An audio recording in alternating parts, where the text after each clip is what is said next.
You. No ceremony on study session day, so we'll move right on to roll call. Roll call, Ms. Coyle? Walter, Here. Spence, Here. Nelson, Morris, McAllister, Here. Henschel, Flynn, Here. Andrew. Here. Seifert,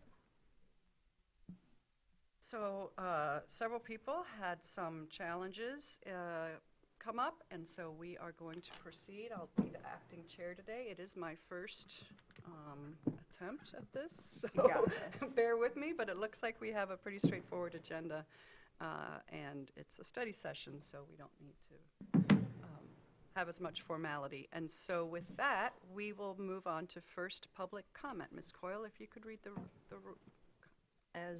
this will be my first without my umbilical cord attachment.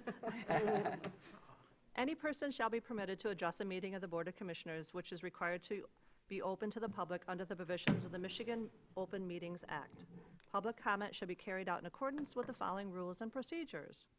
Any person wishing to address the board may state his or her name and township or district. Providing a specific address is not recommended. Persons may address the board on matters or issues that are relevant and germane to the county government as determined by the chair. No person shall be allowed to speak more than once on the same matter, excluding time needed to answer commissioners' questions, if any. The chair shall control the amount of time each person shall be allowed to speak, which shall not exceed 3 minutes. If the chair may, at his or her discretion, allow the additional opportunity to speak if determined germane and necessary to the discussion. Public comment will be solicited during the 2 public comment periods noted in Rule 5.4 Order of Business. However, public comment may be received during the meeting which a specific agenda topic is scheduled for discussion by the board. Prior to the first public comment, the chair will indicate the topics on the agenda for which public comment will be accepted. Members of the public wishing to comment shall raise their hand in order to be recognized and shall not address the board until called upon by the chair. The board shall not comment or respond to a person who is addressing the board. Silence or non-response from the board should not be interpreted as disinterest or disagreement by the board. Please be respectful and refrain from personal and political attacks. Thank you. Anyone that wants to make public comment can just come up to the podium.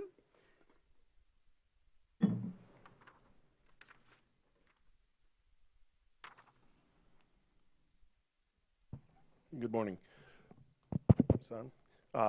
Joe McManus, Charter Township of Garfield Supervisor. My comments are in reference to your upcoming discussion around the East Bay TIF program. So, for the record, the Charter Township of Garfield encourages the Grand Traverse County Board of Commissioners to participate in the proposed East Bay Township Corridor Improvement Authority. As a neighboring jurisdiction, we recognize the health of East Bay Township Beach District as a vital economic health to Garfield Township and the county as a whole. The proposed improvements to infrastructure, public safety, and aesthetics along the US 31 corridor will alleviate regional traffic pressures and enhance the quality of life for all residents. We believe that the capture of tax incremental revenues is a necessary and prudent tool to ensure that the corridor remains vibrant, a vibrant and economic engine. We respectfully request that the County Board of Commissioners forego the opt-out provision and join East Bay Township in its visionary investment in our community's future. Some other points to consider. Garfield, Acme, and East Bay are truly gateway townships to the county and the city of Traverse City. The US 31 Munson Avenue corridor is not just a road in East Bay Township, it's a primary regional artery, and improvements in East Bay Township, such as traffic flow, optimization, non-motorized paths, and beautification directly benefit residents, businesses who use those routes daily. While the county will see a short-term capture of incremental tax revenues to the authority, The authority itself will drive private investment, which may otherwise not occur. By supporting East Bay's authority, the county is investing in the future appreciation of tax base. Once the TIF is paid back, the county will realize the whole and new value of those tax base. Garfield recognizes that our regional economy is interdependent. We support East Bay's approach to planning. Coordination between the two townships ensures the development is cohesive across the Traverse City region, preventing disinvestment and encouraging the Beach District as a destination to serve the whole county and all its residents. We encourage the county to waive its right to opt out. A decision to opt out would significantly hamstring the township's ability to fund large-scale infrastructure projects, such as stormwater management, pedestrian safety, which the county is currently not in a position to fund directly. Participation is a low-risk mechanism to regional Go improvement. ahead and finish your comments. What's that? I said, go ahead and finish your comments. No, that's it. Oh, perfect, That's it. perfect. So, anyway, Thank for the you. record, we support and hope you don't opt out of this program. So, thank you. Any other public comment today? Just come right up to the podium.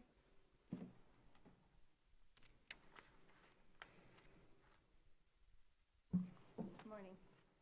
My name's Barbara Disbro, and I lived in Garfield Township. For the folks at home, if you can speak into the microphone. Thank How's that? you. Okay, it's Barbara Disbro from Garfield Township. I have an issue that I would like to bring to the attention of this group because I've been trying to solve it for 4 years, and it involves the senior center. On August 8th, Michelle Crum disenrolled me from the senior center in a fit of anger at someone else during a meeting. This was well documented by myself to Nate Alger. And I received no response from him. 3 other people sent him specific letters saying that he needed to resolve it and that they would not come back to the senior center until he did. It's never been resolved. Later, about a week later, Michelle did another aggressive act towards me, so I filed a grievance against her with the county. I was told it held no weight because I'm not a county employee, and it was theoretically put in her file. I contacted, or another commissioner candidate contacted me, brought the issue to Nate Alger along with other issues he had, and nothing was resolved. He was told his job was to make his employees happy. I then approached 2 other commissioners after the election through email. I gave them a very brief statement about what had happened. I got a very non-committal answer from them. I followed up again saying that they'd had the police called on me, and one of them said, "We have no record that the police have ever been called on anybody," and I said, "I have 2 copies." Nothing ever happened with them. During the center closure, I ran into a number of people who said, "Come play this game with us." I went to a couple out of the other regional places where they were playing, and I was disallowed because I wasn't a member. I ran into Amy Shamrow one day, had a conversation with her about it, who was also upset. Before the center opened, there was another small group that was trying to also do some things, and that's their story to tell.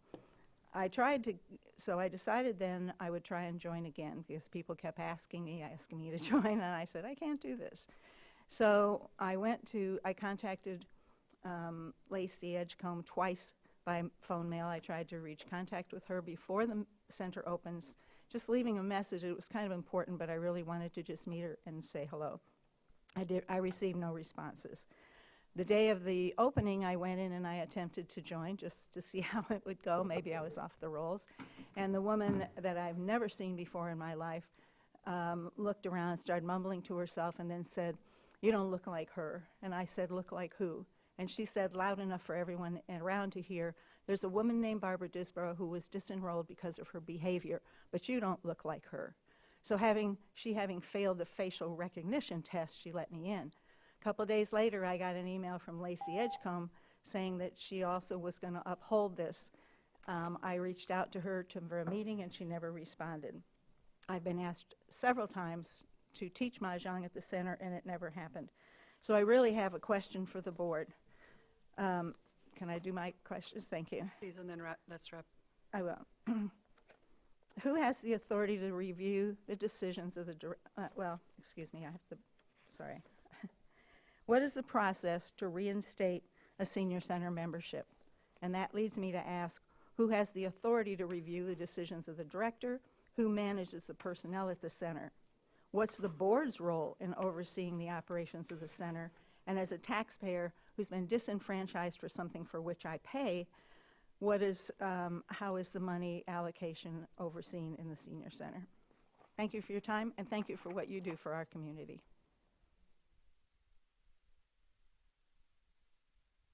Any other public comment? Come on up. Come on up, yep.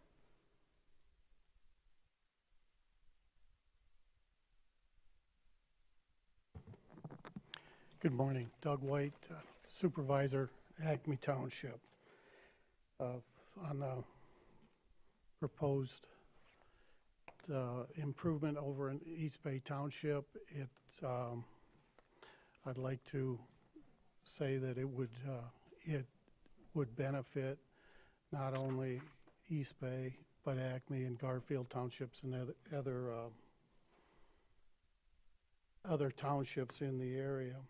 The proposed development and tax increment financing plan is fiscally responsible tool to implement that vision by utilizing, sorry about that.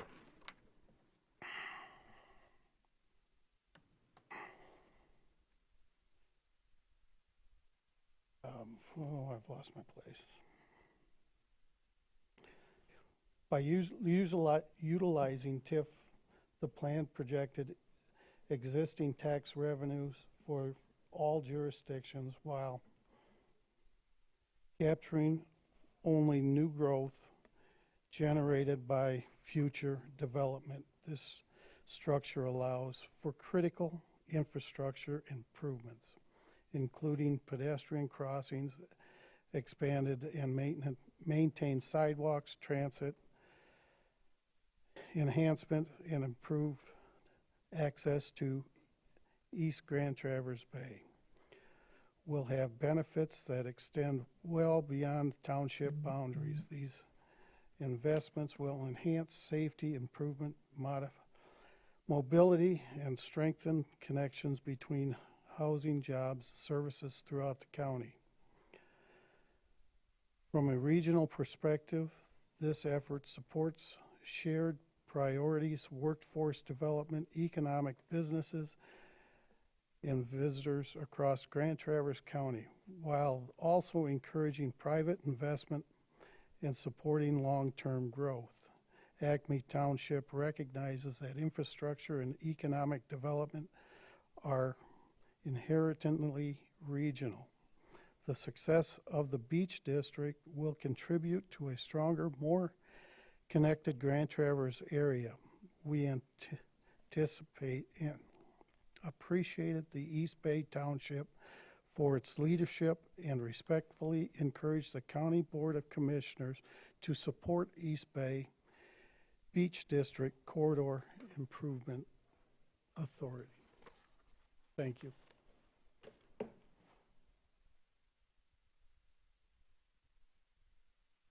Thank you. Is there any other public comment?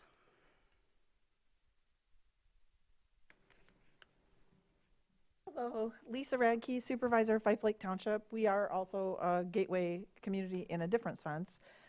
I would like to express my support for the proposed Beach TIF District in East Bay Township. This represents a forward-thinking approach to addressing the real infrastructure and public safety costs that come with growth in our region.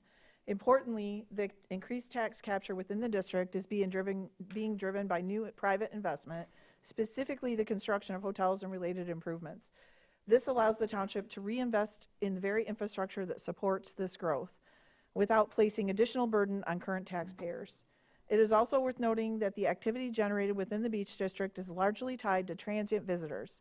As a result, while these developments contribute to the local economy, they do not significantly increase demand on county-level services. Therefore, I hope the county chooses not to opt out. This makes the TIF structure an appropriate and efficient tool for aligning revenue with impact. Most importantly, this effort represents one of the first meaningful attempts in our region to proactively address and offset the impacts of successful tourism. Rather than reacting after the fact, East Bay Township is taking a thoughtful step to ensure that the growth pays for itself and supports long-term sustainability. For those reasons, I strongly support the creation of the Beach TIF and commend East Bay Township for its leadership. Thank you.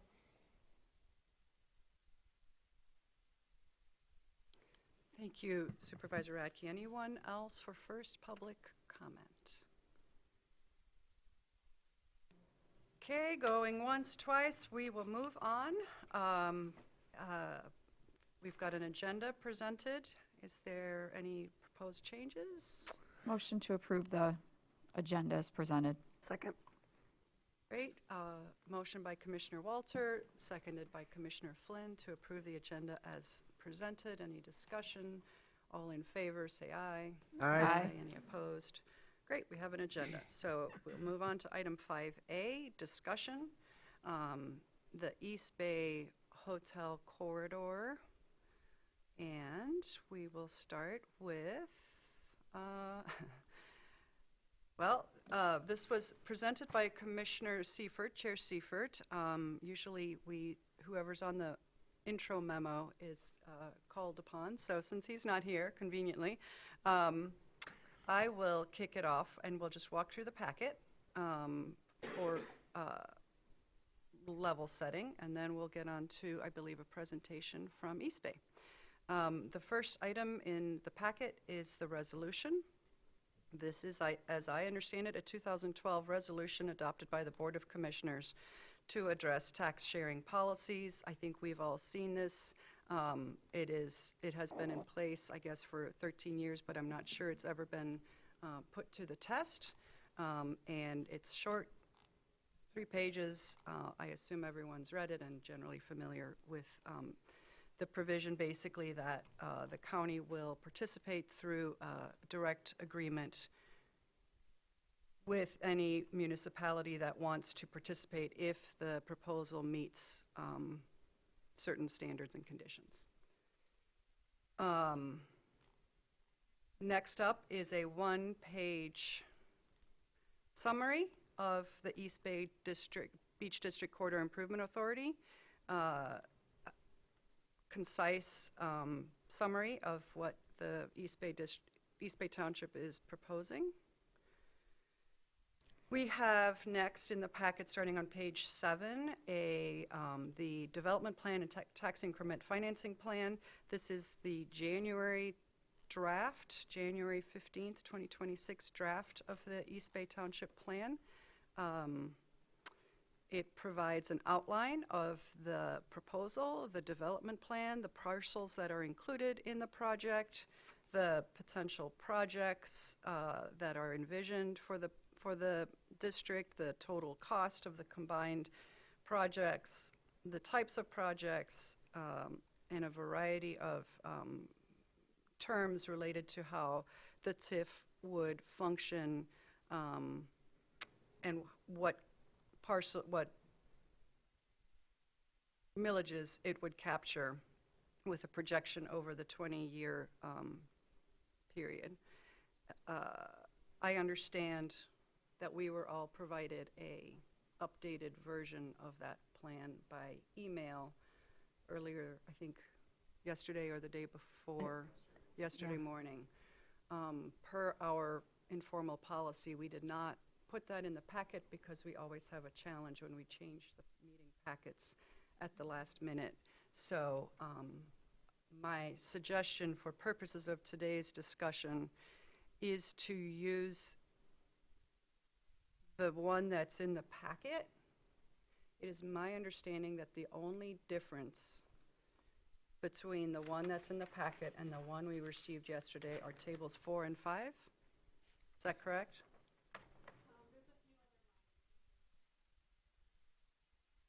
Okay, so tables 4 and 5,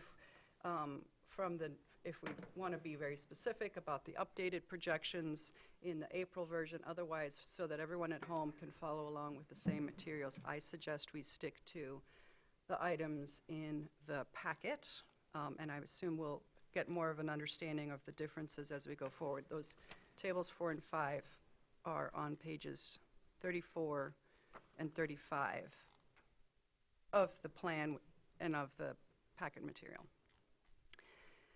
We then have in the packet the approval of the plan and goals from East Bay Township, the approval of the district, and then we come to, on page 48, the presentation from East Bay.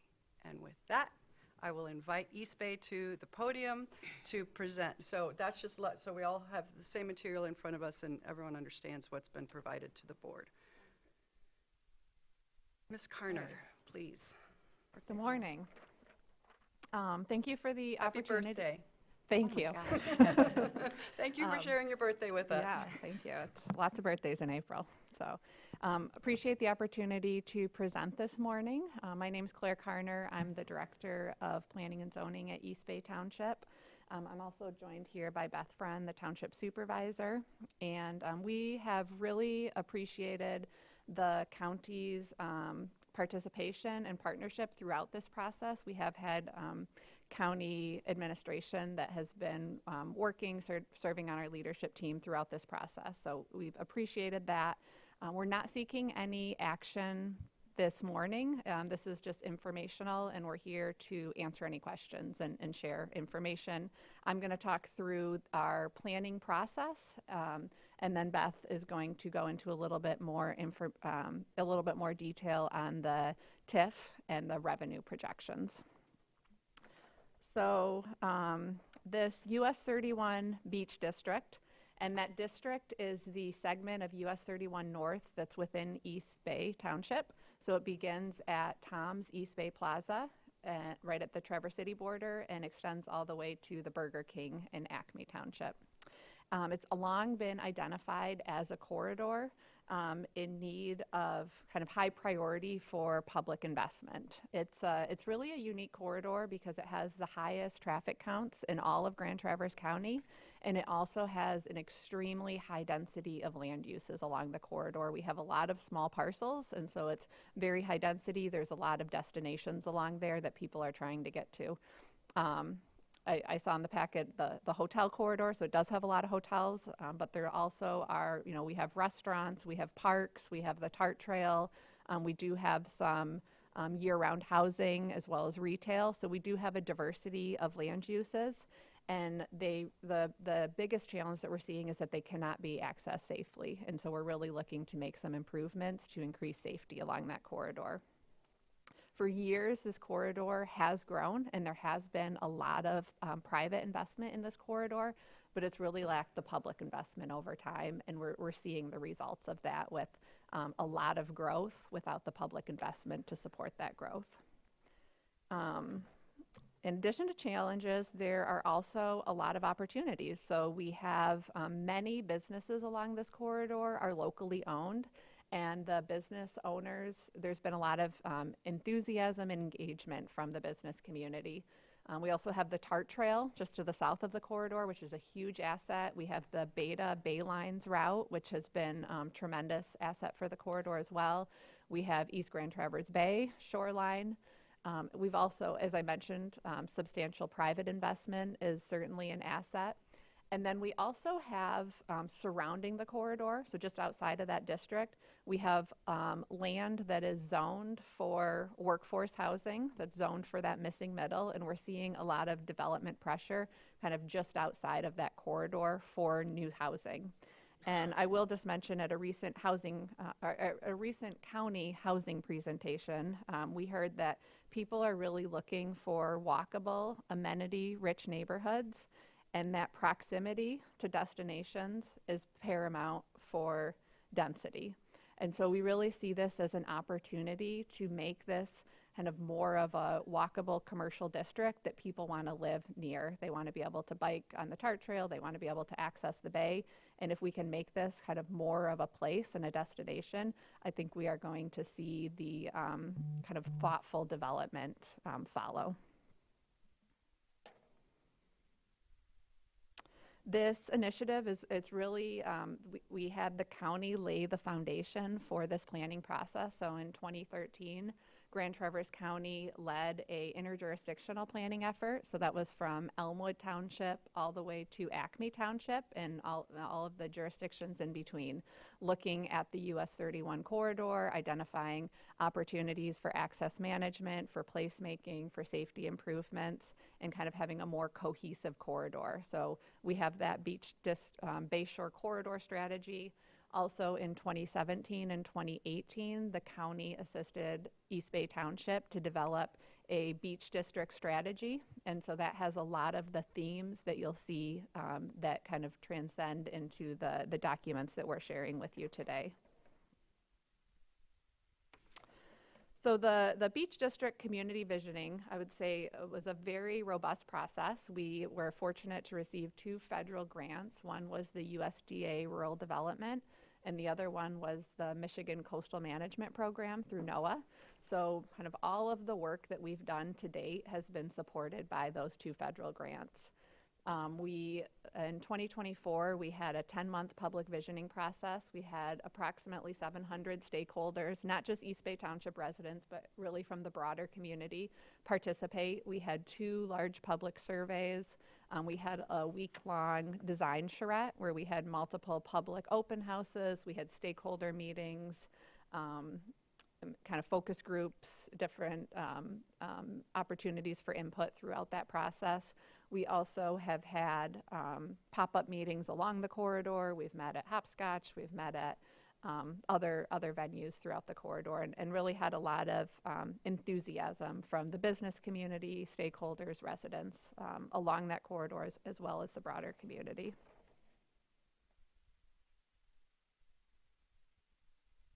In addition to the visioning, we also, with the grant, have been able to fund quarterly breakfast. So we've been, over the last couple of years, meeting with the business owners as well as the residents and other stakeholders. We've been hosting it at Harbor Brook Hall, right on the corridor. And it's been a really nice opportunity just for networking and for information sharing. So we've had a lot of presenters from Venture North to MEDC, kind of different business support opportunities. We had, MDOT and DNR present on some of their projects. So it's been a nice way to share information, but also start to build those relationships between the business community and the stakeholders along the corridor. We also have had an implementation team that has been meeting throughout this process. It's made up of business owners, residents along the corridor, as well as like the county, Traverse Connect, TART, the Watershed Center, Beta, the Land Conservancy, MDOT, DNR. And so that has been really helpful to kind of help inform our public process. And then we transitioned that group into the Corridor Improvement Authority Board is made up of the business owners and residents, property owners along the corridor. And then we also have a liaison group that are many of those nonprofits and governmental entities that are meeting quarterly to kind of help inform our planning process. We also have, through the grant funding, been able to do some marketing and branding. And so this was kind of back in 2020 when we first began engaging with the business owners. We heard that there was really a desire to have more of a sense of identity on that corridor. And so we were able to develop a logo. We have those decals along the TART trail, welcome to the east side, the beach district. We have banners along the corridor now. We have the bus wraps. Last summer, we have kind of bookending both sides of the corridor, welcome to the beach district. So really just kind of low-cost items that start to create more of a sense of place and a sense of identity. We also created these brochures that are at all of the businesses, hotels, restaurants, with a map kind of showing kind of how to navigate through the beach district, the different amenities that you can stop at. And then we also have an online platform of this business directory as well. So this was, we have a few kind of renderings and ideas that came out of our design charrette. So this first one is the idea for public access to the water at the end of 4 Mile, did come out of the visioning effort. We were invited by the Michigan Coastal Management Program to apply for grant funding for a feasibility study for this public access, as well as the design engineering. So we have received favorable feedback from the Coastal Management Program. Eagle is excited about this effort. Actually, the director of Eagle is coming later this month to tour the corridor, take a look at the site. So we are appreciative of that. And I think that's one example where we're able to leverage large grants to pay for some of these public infrastructure in addition to the TIF.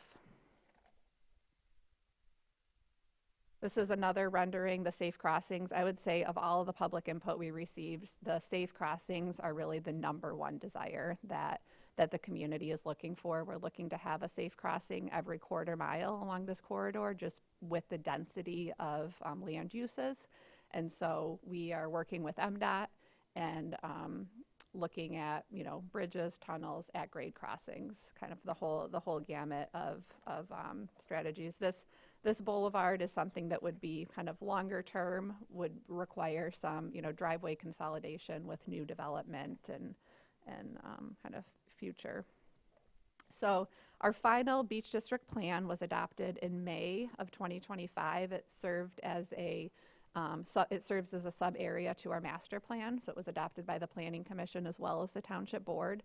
You'll see the priorities are listed up there, installing the safe pedestrian crossings, maintaining the sidewalks year round, completing the sidewalk network. We've got gaps along 3 Mile and 4 Mile Road, as well as along US 31, developing that public access to the water, some of the placemaking, adding lighting, seating, landscaping along the corridor, and then enhancing the beta stops, including pads, shelters, and pullouts.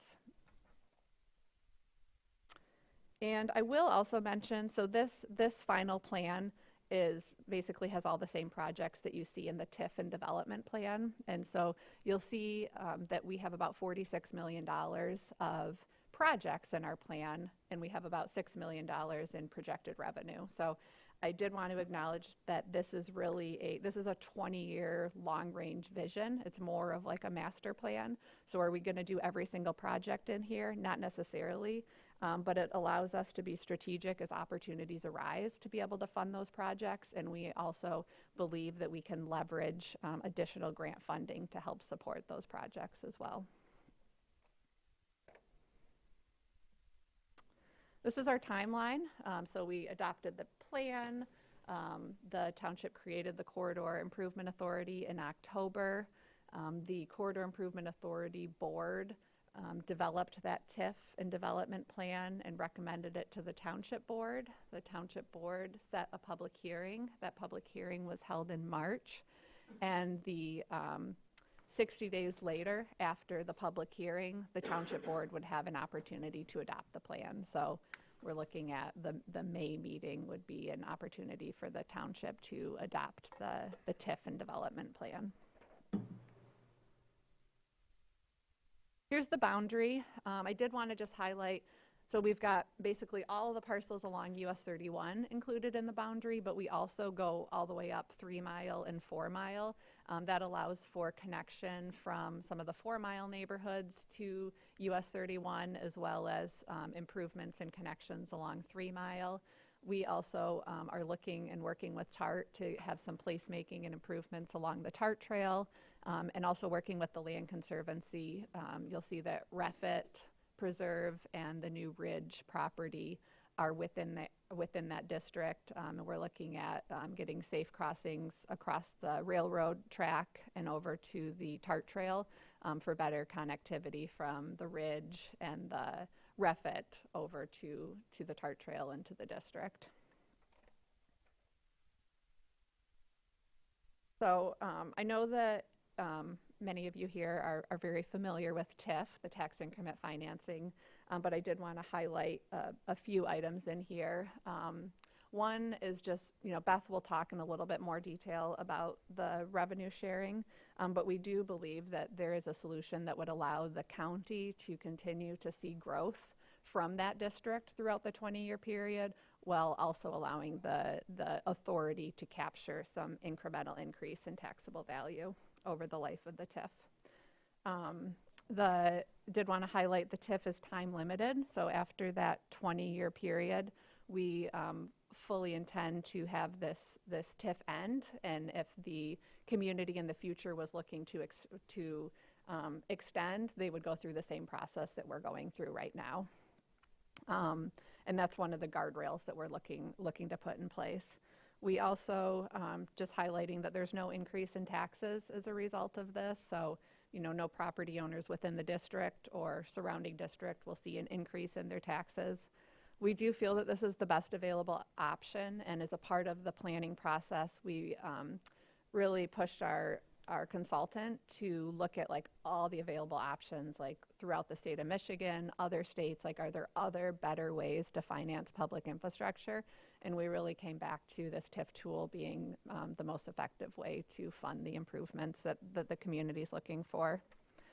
And then the last point that I'll highlight is just that with the investment in this corridor, we will see adjacent property values increase. And so the county, as a taxing jurisdiction, will benefit from that increase in taxable value in the adjacent parcels over the next several years. So you're not necessarily waiting that 20 years for the TIF to end and to kind of see the benefit of that increase in property value within the district. You will benefit from kind of the surrounding development that occurs because of that public infrastructure investment. And, we've seen that in Traverse City, and we've seen that in other TIFs throughout the state of Michigan. We feel that the investment in this corridor will benefit Grand Traverse County and the larger community.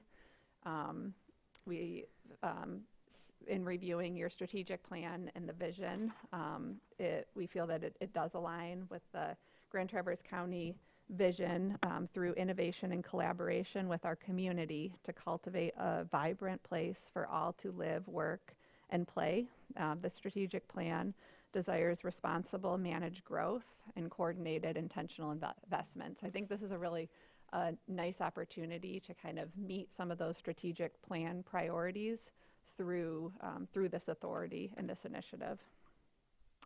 I know that the county has historically, supported, saving the State Park Bridge, as well as support for getting a bridge, a safe crossing for campers. And I will say that is one item that's in the draft development and TIF plan, is to work with partners to look for a bridge solution. And so that would be an opportunity to bring funding to the table for that.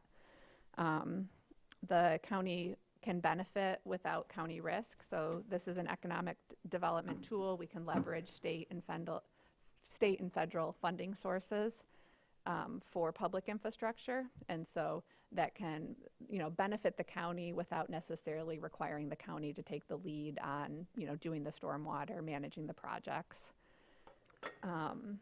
The corridor improvements, as was mentioned, I think by the Garfield Township Supervisor, it really is a welcoming, attractive entrance for Grand Traverse County. And so by investing in the infrastructure along here, it's kind of improving the gateway into our community. And then the last item is just that the Corridor Improvement Authority really can serve as a model and a tool for other communities in Grand Traverse County to use this, because we see other townships that would certainly benefit from this tool for investing in public infrastructure. So I think in closing, I'll leave with just a few parting thoughts, and that is that as it stands right now, this corridor is really not safe. Unfortunately, lives have been lost as a result of the corridor's current design, and we have heard for years from community members that they're looking for solutions and better connectivity and better access to this corridor. So East Bay Township does not control the right-of-way, so we don't have jurisdiction over that US 31 corridor, but this is an opportunity for us to partner with MDOT, to partner with other stakeholders along the corridor and bring real funding to the table.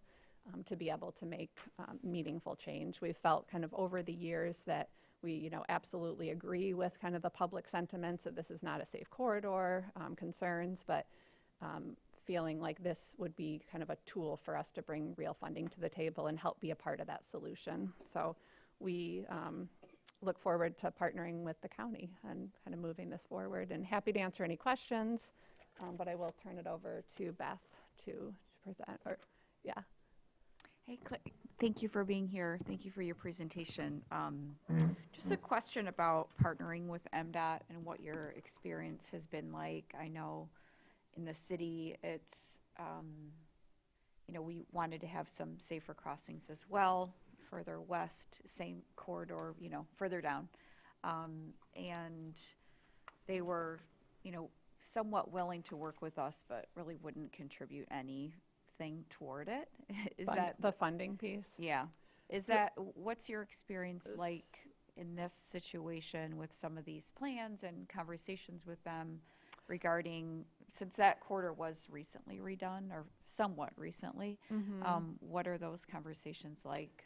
Yeah, so we had some really good conversations. So MDOT did kind of look at the entire corridor. They identified one location along the corridor where they felt it was safe to have a at-grade hawk signal. And so they kind of went through their whole permitting process to approve it. They require warrants and kind of more data, but they were able to kind of make some changes to their general process, just given the density of land uses along the corridor and the fact that there's no current options for crossing. So they were able to kind of use different data to inform approving that at-grade crossing. I believe that they were planning to cover the cost of that. Where is of that hawk hawk signal possibility? It's kind of right near Pirates Cove. Okay. And crosses over to like Port Travers condominiums and Sugar Beach. So that's one that That is one that it does require a limited right turn on one of the driveways, so it would require working with the property owner as well. But we have been very encouraged just with those conversations and kind of MDOT's proactive approach with that. What about, personally, I love the idea of at least a every quarter mile crossing, but is that even within the realm of possibility with MDOT at this point, other than that one that you mentioned that they've approved? I think that is within the realm of possibility. I think that it requires potentially some, easement, working with property owners, consolidating driveways in a few locations, but I think that it is within the realm of possibility. Yeah, because that warrant issue is, always seems Yeah. very backwards to me, Yeah. right? To have a certain number of issues to then put in a hawk signal, and I know that's been an issue in the city. I just wondered where you were with that. Yeah, the other MDOT, so you're right. I think in 2015 they came in and did a pretty significant project. Their next project is 2028. They're doing a preventative maintenance, so it's kind of a lower cost project, but it was going to run from Garfield to 3 Mile. And so they've reached out to the city and East Bay Township about partnering on some projects. They've offered to be the applicant for a TAP application, and so we are kind of talking with the tribe, the Grand Traverse Band, about putting in sidewalk, continuing the state park sidewalk all the way along their property, and then potentially having a crossing, because that's about a quarter mile west of the 3 Mile intersection. So those are kind of conversations that we're exploring and see some opportunity there. If you can solve how to clear those sidewalks that would be so close to the state highway, that would be awesome, because that is something that we struggle with in the city as well, as you know, is that right-of-way is so small and the sidewalk is so closely abutted to the state highway that when the state highway plows go through, it's nearly impossible area to pass. So when you figure out that magic of No, it's definitely going to be a challenge. So, Do we want to hear from Supervisor Friend first, or do you want us to dig into some of the detail? I think I'll turn it over Yep. to Beth, Yep, and then great, we can thank you. answer questions. Yeah, thank you.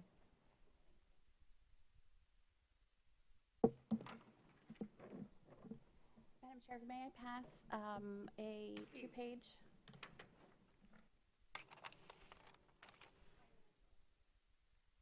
Better. It has color, so you know everything's always better with color.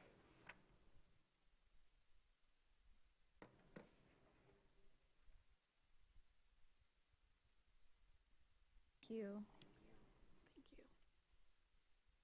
Thank you. Thanks. Thank you.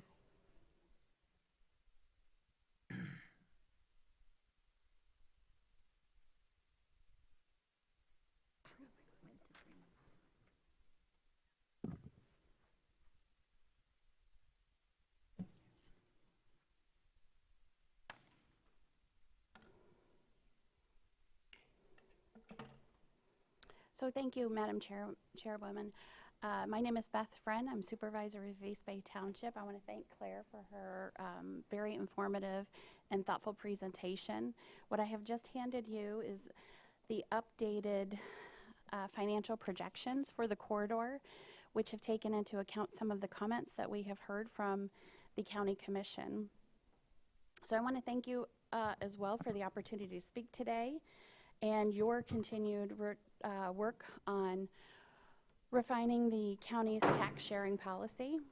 We appreciate the collaborative approach that we've encountered with Grand Traverse County, and we share your goal in making sure that TIF is used responsibly, transparently, and strategically. You've just seen the presentation outlining the Beach District corridor, both the challenges we're facing and the opportunities. What I want to briefly do is connect that work to the policy decisions you're considering. I want to emphasize by saying that the Township's Corridor Improvement Plan is fully aligned with the county's current TIF policy, rather. The policy supports economic development through collaboration and allows participation in the TIF when it leads to long-term growth in the tax base for all jurisdictions. And we know the county, of course, has participated in DDAs. And that's exactly what this corridor plan is designed to do. Over the past several years, we've worked intentionally to build a plan that reflects broad public improvement, leverages outside funding, and focuses on infrastructure improvements that make the corridor safer, more functional, and more economically productive. This is not a speculative initiative, but a strategic plan and investment aligned with established community priorities. Importantly, this TIF is more conservative than traditional models. It is limited to a defined corridor, guided by a clear and vetted project list, includes multiple layers of oversight, and proposes a reduced revenue sharing. It reflects lessons learned from past experiences and accountability. It's intentionally structured to align with the county's priorities of transparency and accountability. We recognize that the county already participates in TIF through its involvement with the City of Traverse City and the Kingsley Downtown Development Authority. This request is consistent with that precedent and reflects the same spirit of partnership to support targeted, place-based investment. Additionally, I'm providing you with the updated financials that reflect a 4% growth rate, the removal of extra voted millages, and two approaches to revenue sharing. The 4% growth assumption is utilized over the 20-year life of the TIF. And we did that to recognize that both economic upswings and downswings will occur over this longer time frame. The first approach on the first page is a 50-50 cost-sharing split, and that demonstrates proportional participation based on the relative revenues of each organization. And you'll see that reflected in the pie charts below the table. The second is an equal financial contribution model, which ultimately limits the district's ability to be effective and results in disproportionate participation. As you consider updates to your TIF policy, we respectfully ask for alignment in a few key areas. First, how is economic growth defined? So infrastructure like sidewalks, access improvements, and safety enhancements may not create jobs on day one, but they are what make private investment possible, and we ask that the policy recognize placemaking and safety as essential drivers of economic development. The second item is how participation is structured. So the requirement that the local unit contribute an equal or greater share of tax increment than the county in practice, which would be your equal share, the second page, limits the effectiveness of TIF because the county's millage is larger and doesn't acknowledge the disparity in scale of the organizations that are involved. We are proposing a more balanced approach, such as the shared model page 1, 50-50, that maintains county participation while still ensuring commitment at the local level. Third, how is success handled? If a corridor performs better than expected, that represents successful economic growth. We would encourage flexibility be allowed to reinvest that growth into additional plan improvements that are already outlined, rather than stopping short of the full vision that the public helped shape. And finally, practical flexibility in implementation. So small amounts of land acquisition or easements may be necessary to complete some of the safety and infrastructure projects. Allowing limited flexibility ensures those improvements can be made. So at its core, this corridor is not just a local asset. It is a regional one, as we've heard. People from across the county rely on it every day for work, commerce, recreation, and travel. So the question before us is simple. If the benefits of this investment are shared across the county, shouldn't the opportunity to support it be shared as well? We believe the answer is yes, and with a few thoughtful adjustments, your policy updates can both protect the county interests and allow projects like this to succeed. I appreciate your time for Claire to present and for myself to present. We look forward to your questions and really, truly appreciate the opportunity to collaborate with your staff as they look at your current 2012 policy and updates to that. And again, I do just want to emphasize, we are in concurrence with your current policy and understand you're looking at future policy changes, but we would truly like to have an opportunity to shape your changes so that they are for the benefit of just not this TIF, but any future TIFs as well. So with that, thank you, Madam Chair, and Claire and I are happy to answer any questions, such as the great question from Commissioner Walter.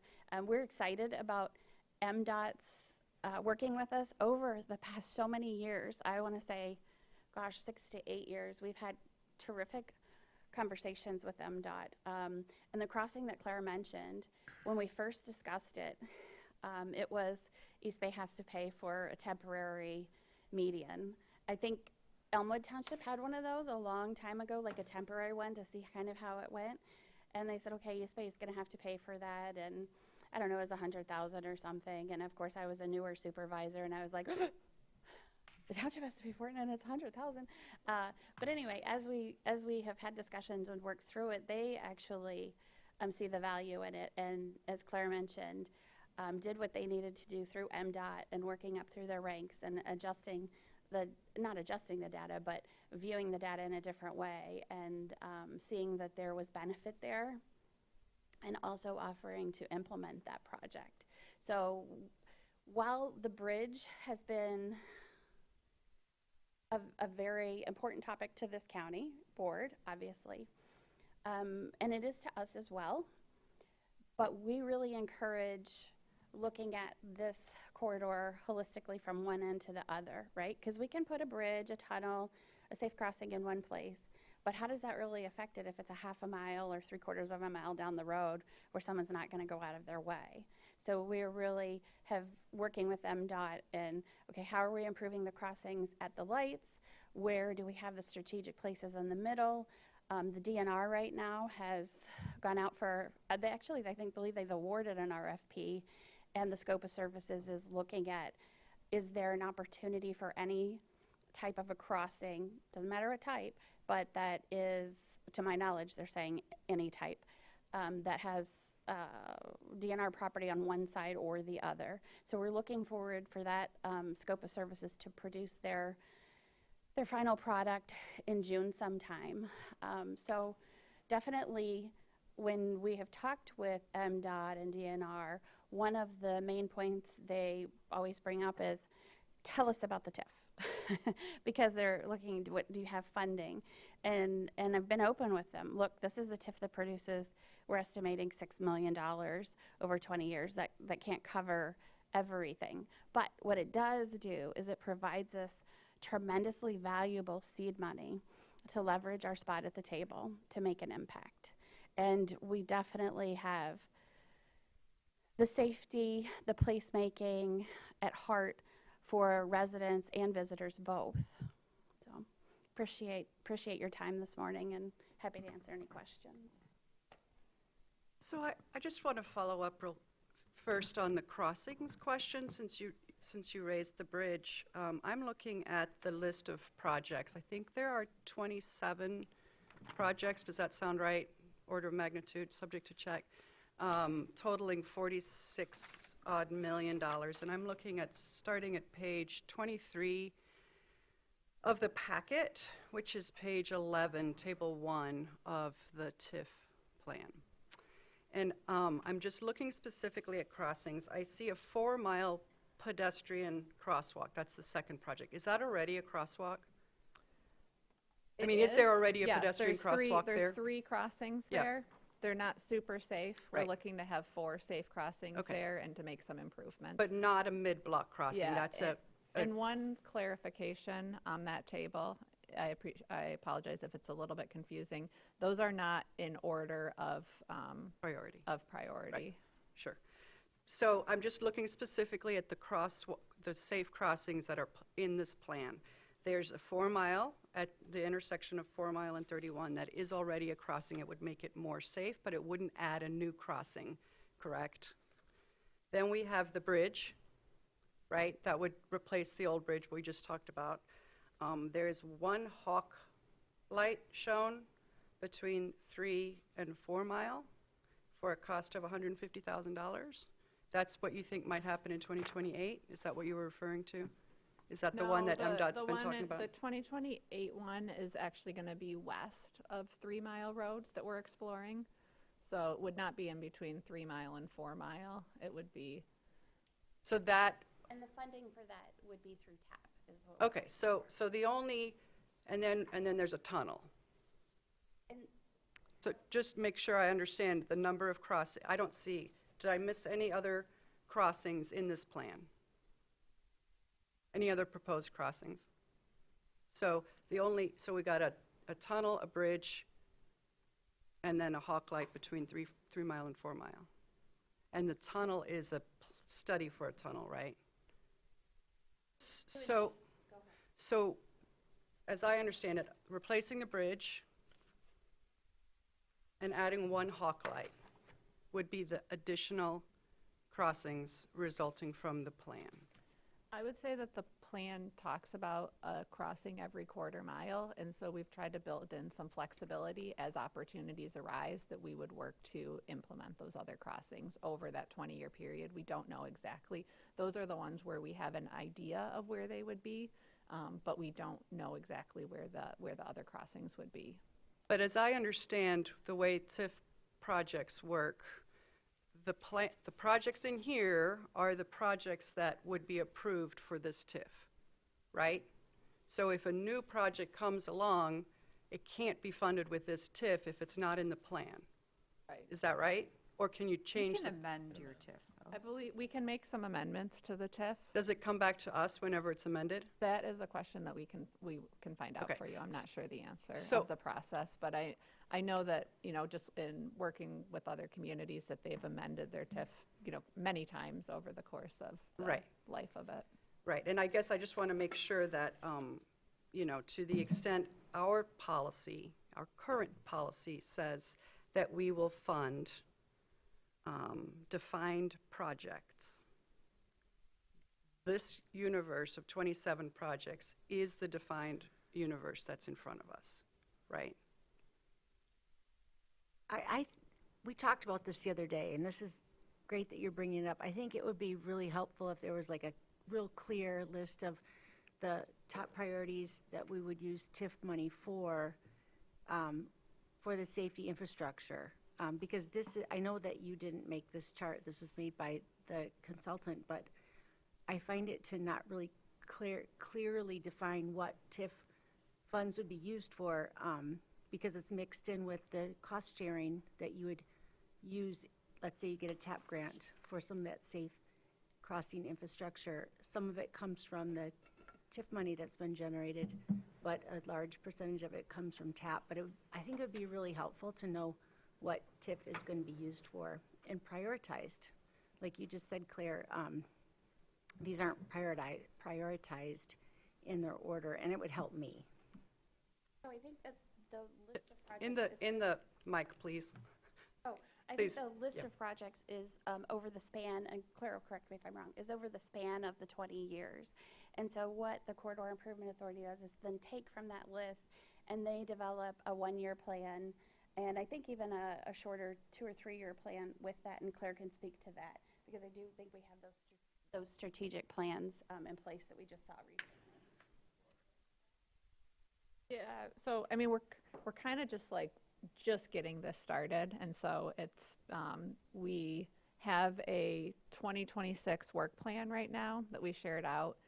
So that is we have a pretty good idea of what we're going to be doing over the next year into 2027. We do plan to have a strategic plan that we develop, so that gives us kind of think of like your capital improvement program, like kind of what you're prioritizing over the next 5 years. So that's something that we will develop over the next year or so and kind of have that we can kind of update. I would say, similar to a master plan, when you're looking 20 years out, it is challenging to be super specific. We can absolutely go back to this and maybe try to reformat the projects a little bit to make them maybe listed in order of priority, and perhaps we could even tie some time frame to them. I think we had originally set up this table where we had a time frame, but it was challenging to kind of know what would be short, medium, and long term, just because there's so many different moving parts. And so that was part of the reason that the consultant suggested doing complexity, because the super complex projects that are in red are likely going to be the longer term projects. The low complexity, the ones in green, are going to be the shorter term projects. So we did kind of talk about having more of a time frame tied to these projects, but it also felt a little bit challenging just with kind of that 20-year time horizon and a lot of unknowns in terms of funding and working with property owners and just kind of how different things kind of, like even the TAP grant that we're going after for 2028, we recently found out about it within the last couple of months. So it's kind of many of these projects, it's like, oh, it aligns with our community vision in the plan. And so it is nice to be able to kind of be opportunistic and move on different opportunities arise that are in consistent with the approved plan. I can't reinstate what Claire's mentioned enough. I mean, the general scope of the larger projects is to have those on the radar, like Claire mentioned, in the master plan. It's hard to know if in 5 years, what will be on the state, whether it's Eagle, DNR, MEDC, what's on their radar, not much less the federal government. So we need to be flexible to be able to take advantage of those opportunities, because $6 million will not do a tremendous lot, but $6 million as seed money and as some lower hanging fruit will do a tremendous amount. So for example, Commissioner Andrews, we at this point cannot say from the one boundary to the other, this will be this crossing, this will be this crossing, this will be this crossing. The point is to allow us the flexibility to work with MDOT, DNR, and other stakeholders to take advantage of the opportunities that are presented and through discussions with engineers, planners, and property owners. Mayor? Yeah, please. So, Claire, thanks for spending your birthday with us, and Beth, it's good to see you. So, and we talk a lot about when we do our planning, stuff like that, vision. Vision's is big, and I can tell you as an entrepreneur guy, everything I've ever planned, ever, it's never worked out the way I planned it. I have to adapt, survive, and thrive and figure out how to hit a curveball in the middle of it because it's never the same. And so this is a big project. I mean, in 20 years, I don't know how you scope out 20 years of vision and say, this is exactly how it's going to go, and this is my first priority to 100. So I don't know how I can sit here and say that, but I admire your tenacity and your vision on it. So I just wanted to acknowledge that before you got going much too far, because there's 10 million thousand questions. There's a lot going on here, you know, and so I don't know where we start and finish on that part, but I appreciate everything that you've done, and it's a beautiful project. I just think we guys got to work through it and figure out how we can be a part of it, however that works. So I'm sorry. Go ahead. Thank you. So I just want to back up. Could I just respond to that quickly? Oh, sure, go ahead. Thank you, Commissioner McAllister. One of the things, I appreciate that life experience and that acknowledgement.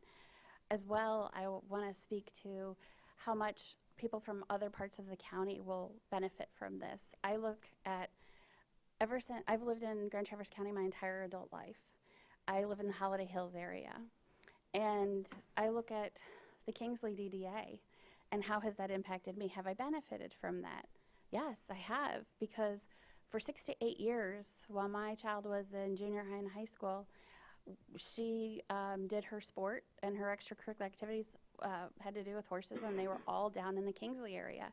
And so 2 to 4, sometimes 5 times a week, we were in Kingsley. We were at the ice cream store. We were at the hamburger shop, the library, the public amenities there. And so we do benefit from those DDAs when we're from different parts of the county. And I realize that wasn't the focus of your comment, but I did want to let you know that because you're from that area. I have a big scope.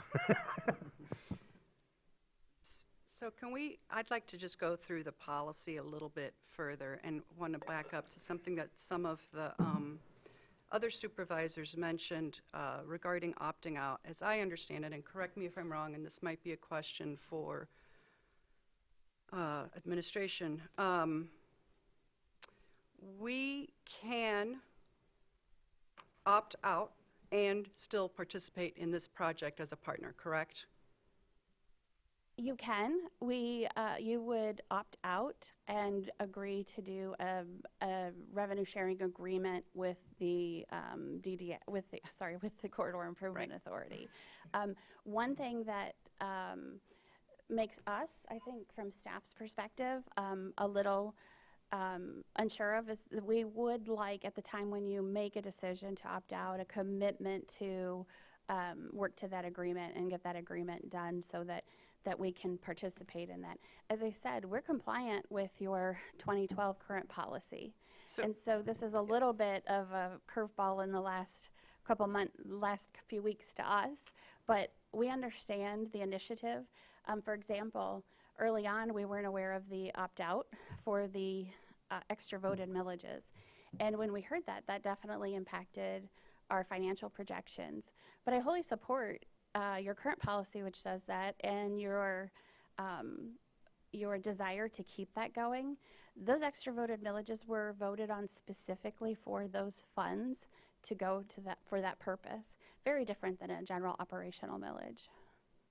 So I guess I'm going to just push back a little bit on the idea that this complies with our 2012 policy, because the first thing our policy requires is an agreement, and we don't have an agreement. So we would have to opt out in order to have an agreement and comply with the policy, right?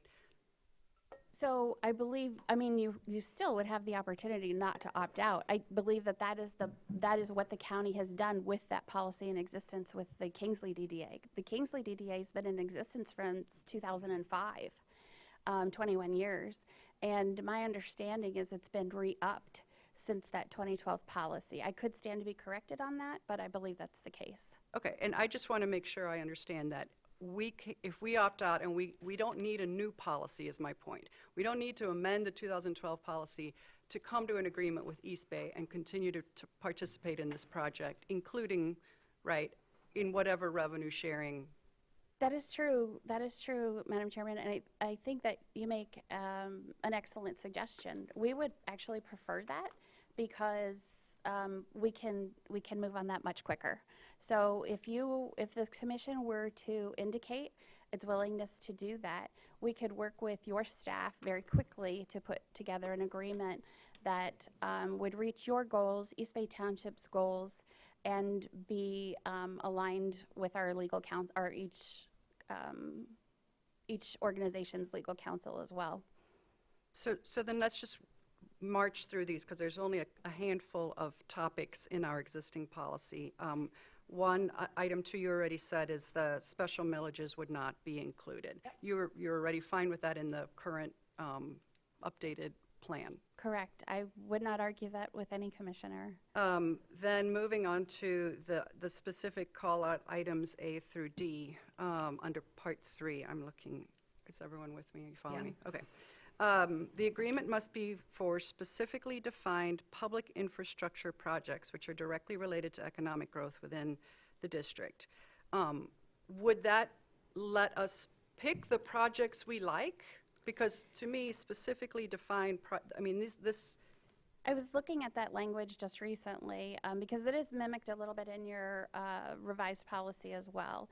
And at first when I read it, and I would really defer some questions to your deputy administrator, at first when I read it, I thought, oh, that leaves out quite a bit. But as the more I look at it and look at the statute and look at other documents, I do think that that leaves open, and looking at the past experience of Kingsley and the city of Traverse City, I do think the projects that we have listed would fall under that.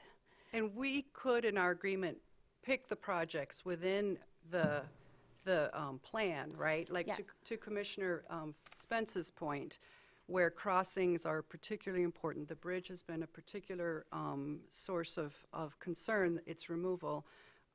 We could identify those projects that are TIF eligible. You could. I would encourage you to be as flexible in that language as possible. So for example, I was just talking with someone who's very heavily invested in or concerned with the bridge as well. And my recommendation was, I think it's fantastic to be concerned about the bridge. What I would suggest is to be more holistic, as I mentioned, across that corridor.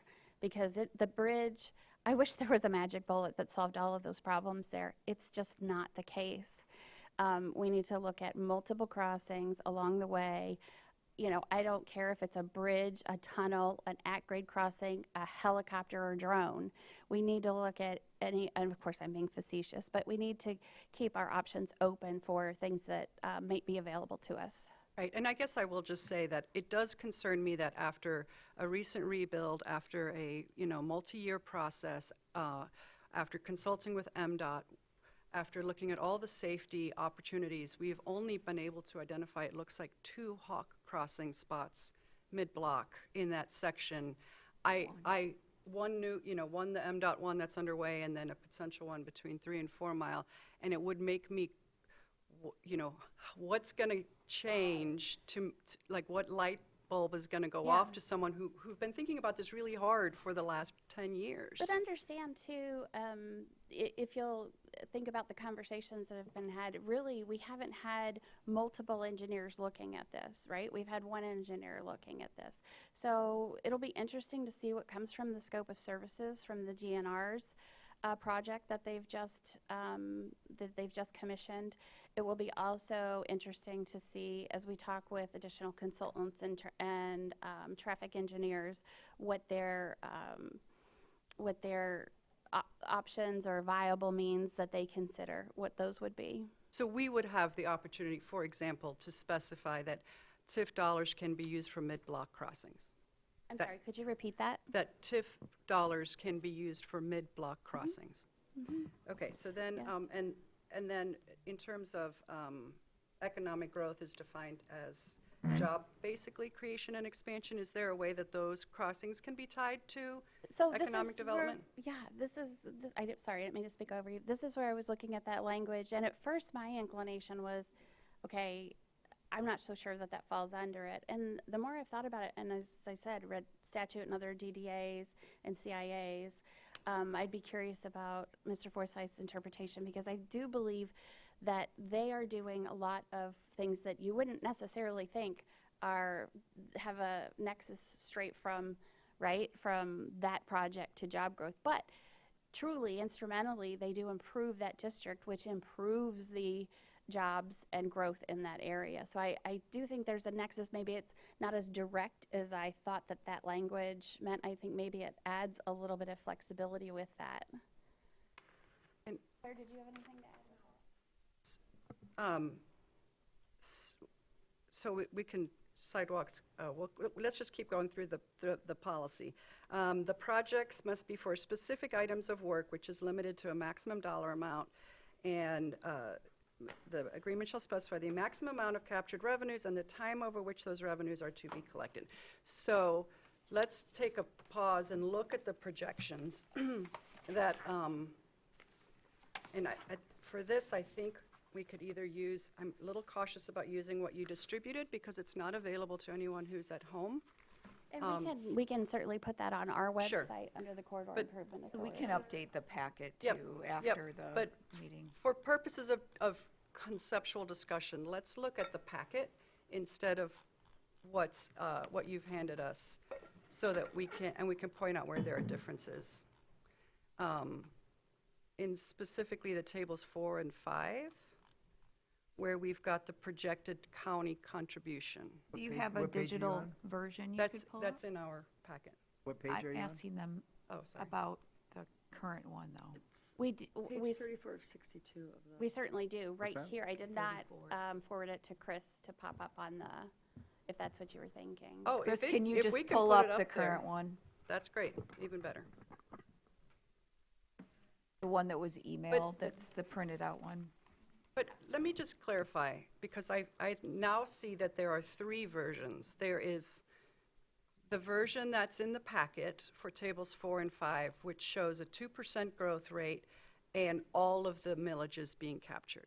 And that was the original original. projection from the consultant. Then we got a new one yesterday that shows, nope, that is not what we got yesterday. What we got yesterday has a different version of tables 4 and 5. Yeah, the one that you got yesterday, we didn't want to make any assumptions on the revenue sharing. So it's just 100% contribution from the county, because we hadn't received any guidance from the county in terms of what the revenue sharing would look like, so. And we're happy to do 100% revenue sharing. I'm just level setting, so we're all working off the same thing. We've got the original version with the capture, we've got with all the millages. We've got the 4% capture that's in the current version of the TIF plan that's online and we got yesterday. And then we've got the revenue sharing version that we just got this morning. Those are the 3. Which should we work off of? So let me say, the first plan that you have that the consultant did with 2% and had the extra voted millages, we would consider that that's been updated in our plan, that no longer is in play. Number one, as we heard from all of you, and as actually we thought when we received it from the consultant, 2% is probably not a fair percentage to use. We do think it is higher. We don't think it is as high as the growth rate in the past 3 to 5 years, because we're spanning 20 years and we should capture a downturn in that time frame. So we have put that at 4%.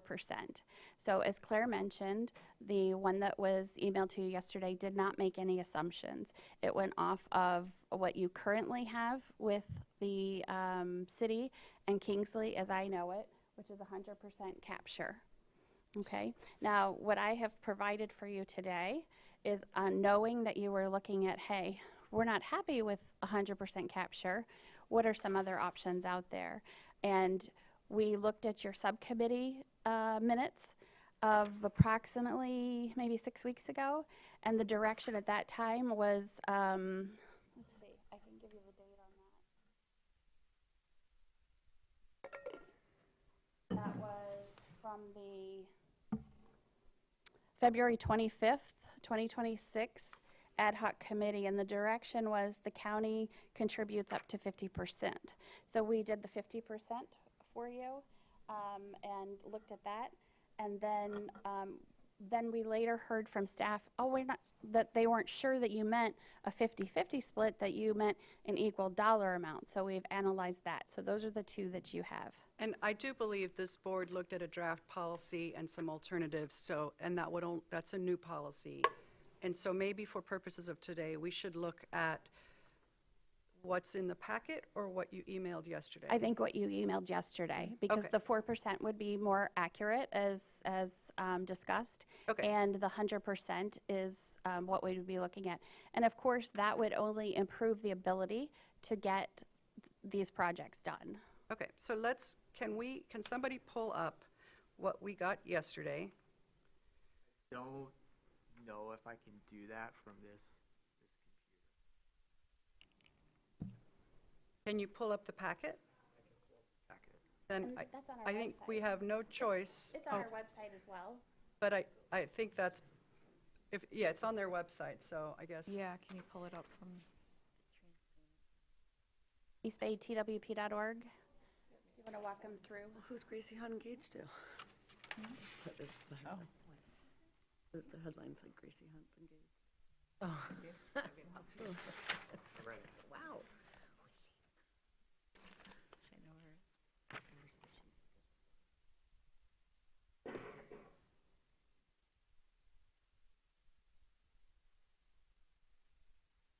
As we're pulling that up, I just want to say thank you for adjusting the time frame to a 20-year cutoff Yeah, without most the certainly.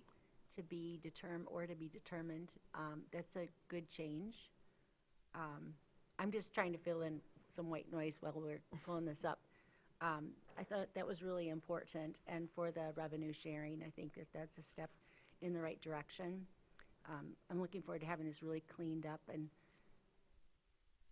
revised so that we can all have a chance to look at that. And Thank you, Commissioner. You know, as far as, you know, updating the projections and the 4% and making sure that it is 20 years, I was talking with one of our county commissioner reps, Commissioner Nelson, and I don't think he would mind me relaying what I said to him, which is, you know, I understand what all of you are looking at. As some of you know, I was a commissioner back in the day. It's been a hot minute, but you know, I want to see a policy that works for both parties, the county and the township, because that's how we're going to be successful. And not only that, but that sets the tone, I think, for even more. You've already set a bit of a precedent, but as you move forward and you refine your processes and goals, it does so as well. So, just to clarify, this, I think an earlier slide said that the starting point, the county's cap taxes are based on today's value, but as I understand the policy, we're actually using 2024 as the baseline. Is that correct?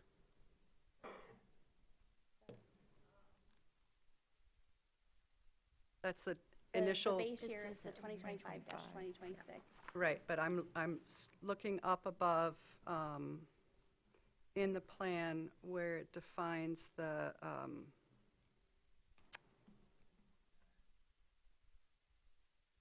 initial value. Our consultant just updated Yeah, it, so so- he's sorry. using a base year of 2025. So I'm looking at on page 33 of 62 under property valuations, item 5, little a, where it says the initial assessed valuation for the 2025 TIF was established based on 2024 taxable valuations on real property. So our base year is going to be the year in which we implement this. So this year we're able to capture from 2026. They're already in taxes, and if Jim was here, he would correct me. But right now, we're in 2026, we're in the 2027 tax year. Right. So we would be in the 2026 tax year. So would we update the plan again for the tax, Well, the base remember, year? Claire, do you have a specific answer to that? But my comment would be that, remember, this plan has been working since last August when we first had it drafted. So yes, absolutely. Any other comment? I was under the impression that we, if adopting the plan in May of this year, that we could use the 2025 as our base year. So So that was not, my understanding in talking with our consultant. so would we update it or would we leave it as is? I believe that this table is accurate if we are adopting the plan And- in May of this year, using that base year of 2025 to 2026. So the base year of 2025 is based on property values through 2024, right? I think that that was a typo and hadn't been updated. I think that he updated everything else and hadn't updated that 2024. That was first, So, and I can double check on that for you. so let me back up. Maybe it would be helpful to pull it up where it says, this plan was created in 2025, correct? The plan was developed in It was 2025? drafted, yep. So in 2025, you could not have tax values through December 31st, 2025, correct? Right. You could only have through 2024, right? Yep. So the information in the plan is based on tax values through the end of '24, because at the time the plan was developed, that Yep. was the last complete year. Correct. And I think that he just updated it in April of 2026 to reflect that 2025 base year. Okay, so That's then the that, table that you're seeing. and then that would bump up the base year value, not based on 4% growth, but based on actual growth. Right. So just comparing the base year, we went from 138 million to 150 million, right? The base year in the version we have online, in our packet, was 138 million, and the base year we have in Table 4 is 150 million. We brought on, there was a large hotel brought online.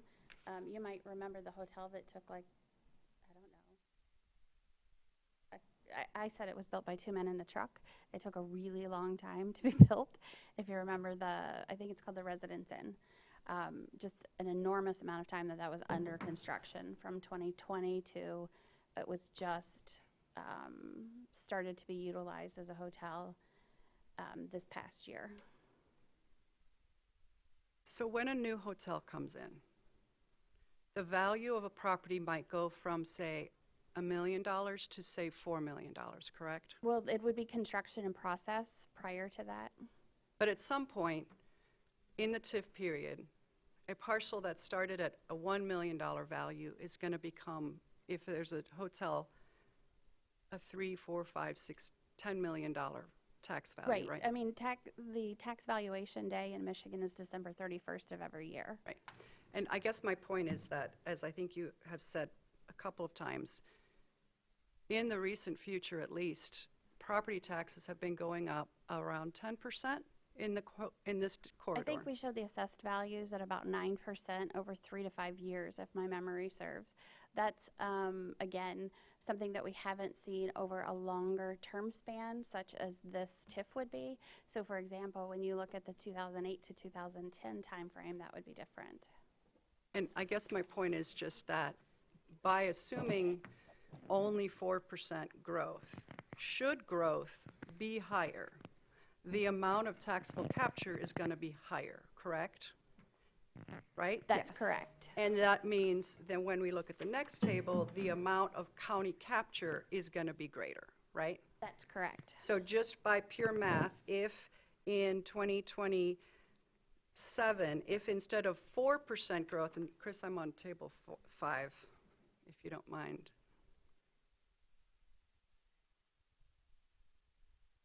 If instead of 4%, we were instead at 8 or 9% growth, consistent with historic growth in East Bay in this corridor, the amount of capture would basically double for each entity, right? It's a pure math. Yep. Okay.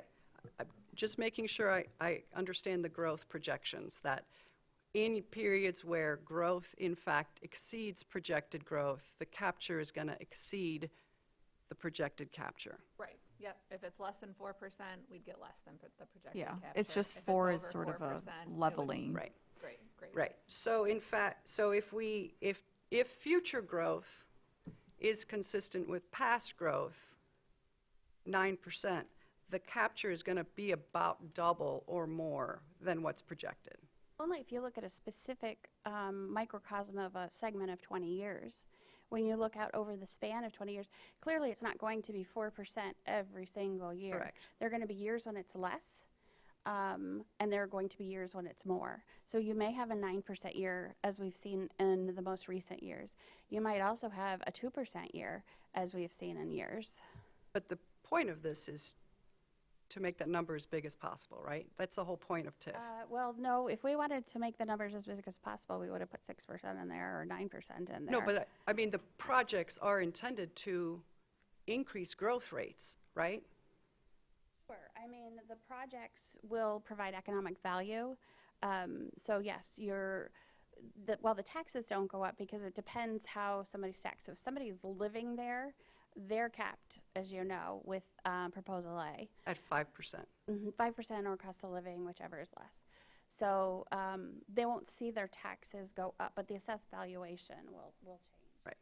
The one other thing I'll just mention is, I think that there's been kind of a, over the last several years that I've been with the township, kind of each time we approve a huge hotel, it'll be kind of like, well, too bad we didn't have the Corridor Improvement Authority in place. And I think that there is an acknowledgement that with a tremendous amount of private investment, there is a huge opportunity to leverage that for improvements to public infrastructure in that district. So I think that, we have seen some significant development go online in the last few years, much, much more at a higher growth rate than we've seen in decades before that. And we do have a few additional hotels that have been approved that are under construction or soon to be under construction. I think that there's very few additional parcels, so I would really not thinking that we're going to see that level of growth sustained, but we are seeing it right now, and so that's part of the reason that we're hoping to kind of move on this opportunity to leverage that taxable growth. If we at the county, and as I understand our policy, the reason we specify the maximum amount, this is in item B, the maximum amount and the period of time is to ensure that the county benefits from that too, right? That the county benefits as those property values go up, as opposed to the county capture flattening for the entire period. So I wouldn't support a policy that captures a flat amount over a period of years. Let's just speak silly numbers. If you were bringing in $100,000 and in 15 years you're bringing in $100,000, that's not equitable. It's not fair. I think that, now what is fair is obviously based on perspective. Some might consider if you have cost of living increase or inflation increase, then that would be fair. Others would say if you have that inflation increase plus a portion of the share of the growth, that would be fair. But I definitely acknowledge and support the fact that a flat amount over that amount of years is not an equitable solution. Equitable to the county? To the county. I mean, as I understand the policy, which I didn't write, the idea is we're going to invest in a thing for an amount of money, an amount of time, and we think that thing is going to take 20 years and cost, say, $3 million. Like that's the projection, or $7 million. And if we put that on paper, right, if we took the projections that East Bay has provided, that the Grand Traverse County's contribution is going to be 7 point, whatever the total number was on there. Chris, can you scroll down a little bit? 7.6 million. Right, 7.614730 million. That's the projection. The county could say, under item B, that when the TIF capture reaches 7.14614 million, or 20 years, whichever comes first, then the TIF ends. And that would basically be the proposal. I believe that's accurate. Okay. Item C is the affected jurisdiction must allow the capture and expenditure of its own property tax revenues for the same period of time. And if we scroll back up, I understand, right, that East Bay has both an operating and a special So we have an operating millage, and then we have a special assessment district, which provides funds for emergency services of ambulance, fire, and police. Our police, we operate in conjunction and collaboration and partnership with Grand Traverse County to provide additional policing sources. In our fire, we operate with Garfield and Acme Township and provide resources across those 3 townships, and of course mutual aid to the city and other departments. And our ambulance is operated within East Bay Township. And just to clarify, those millages for fire, police, and ambulance are based on property values, right? They're ad valorem property taxes. So it is not a tax, it is an assessment, and it is based on the value of the property, but it is not a tax. I mean, it's a millage, right? It is shows- is an amount that is based on a millage, but it is not, actually, you do not have to show them on the L4029. That's not technically correct, but we do that for transparency. Your L429 says these are 3 emergency service millages. Correct. It should say special assessment district millages. These 3 emergency service millage equal 4.21. Yes, based on the assessed value. They Okay. are special assessment districts. We don't have those captured, and one reason is because of the number of properties, the call volume that we see through there, and how there's direct correlation between the activity numbers of people and the calls that we see. Again, one of the largest vehicle roadways in the county, and we are often continually deployed in that area, whether it's through the county, metro, or our ambulance. So I am concerned that East Bay's operating millage is 0.6778, 778.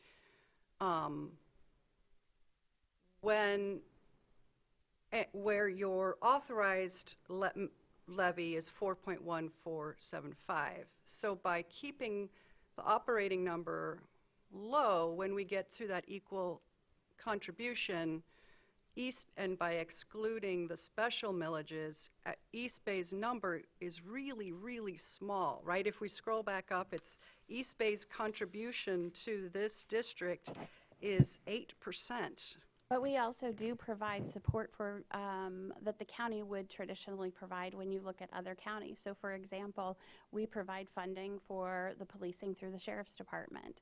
Many other counties, you will find fire services through the county, provided through county. Same thing with EMS. So we also provide in a different way. But I guess my concern is that in other communities, those are part of the operating millage, like in Traverse City. So Traverse City, right, also provides those services, but they are captured in the TIF, whereas the East Bay TIF would exclude those, right? Going back to the Kingsley and Fife Lakes, their millage rates are more like 8 mills. So our millage, when you add them together, is about, could you bring that back up a second? Yeah, it's about Really? 5. It's closer to 5, yeah. Right. But for closer to capture purposes, 5 we're mills. only capturing 0.67 Correct. from And East Bay. Correct, Commissioner. The benefit of that is to the county's benefit and to the township's benefit and to that district's benefit. But I guess, Because, but if the point is that this project will create benefits, I mean, the county's providing services to this district too, right? Every one of those accidents, if there was a drunk driver involved, they're right here at the jail, right? The county services in the court system, public health, when we have an outbreak and the hotels are affected, those are county services that we think are essential and are still going to be provided to this community, and we're still going to have that flat rate, but where the county stays flat, East Bay keeps capturing its emergency services, but Grand Traverse doesn't. so And to me, just to be clear, my understanding of the policy is that's why we have item C, which is the affected jurisdiction must allow the capture and expenditure of its property tax revenue for the same period. It ensures right? Equal skin in the game. If this is going to benefit everybody, let's all go in together. And it looks to me like it's not. So I would go back to the point of when you mentioned the jails affected by that area, I would say those are really quite limited and few and far between. Having been familiar with the calls that come in on US 31, it is primarily your first line responders of your police, which are our township CPOs, with the Grand Traverse County Sheriff's Office, obviously. That is a benefit to both the county and the township. Trying to pull that emergency funding in when it's needed in a corridor with the kind of density that we're talking about would hinder that emergency service response and only create more of a need on the township and the county's part as well. So, and I would also take a look at, when you look at, while this isn't the amount that the dollars that we're talking about up here, when you just look at the capture below, you see that there's a more equal capture of the taxes collected and the percent of capture illustrated. On the revenue sharing version. Yeah, the revenue sharing obviously by definition, right, reduces the amount you're collecting from the county by sharing those numbers. And this isn't dissimilar to other townships. If you look at other townships, many of them as well have a special assessment district for those emergency millages. It's pretty common because it is allowed through Public Act 33 of the state for that special assessment district for those emergency services. And that as well is not captured. So an example, the Brownfield Authority, that is not captured under the Brownfield Authority either.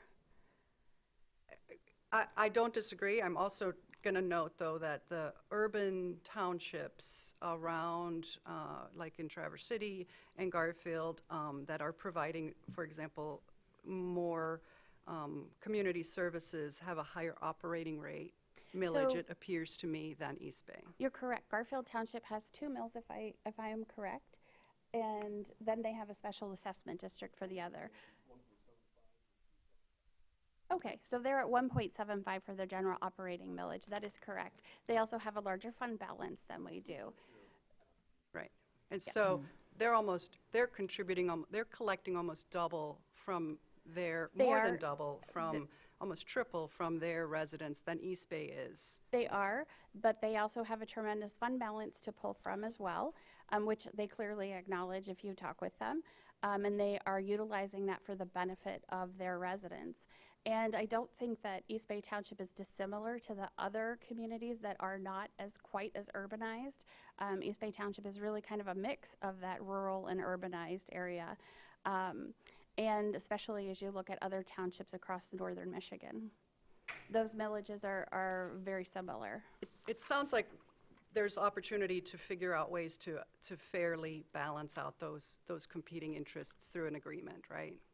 I think, through an agreement, as I mentioned, we're looking for an equitable solution that works for the county and works for the township as well. We want to be fair to that. However, we are cognizant of emergency services, and quite frankly, of anything that is the most important to a township. And I believe that we have support in that. And specifically in this corridor, where we're talking about safety as our utmost concern, I hesitate to think that we would limit any funding related to the emergency services and those first responders.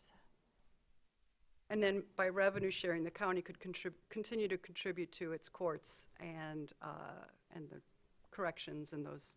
They could. Those sorts. They could see an inflation, and through revenue sharing, you could still capture part of that growth. Correct.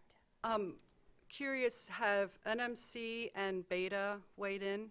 Yes, Beta, Claire has presented to Beta, and they are opting in, and they're looking at 100%, and have indicated nothing different than that, excuse me.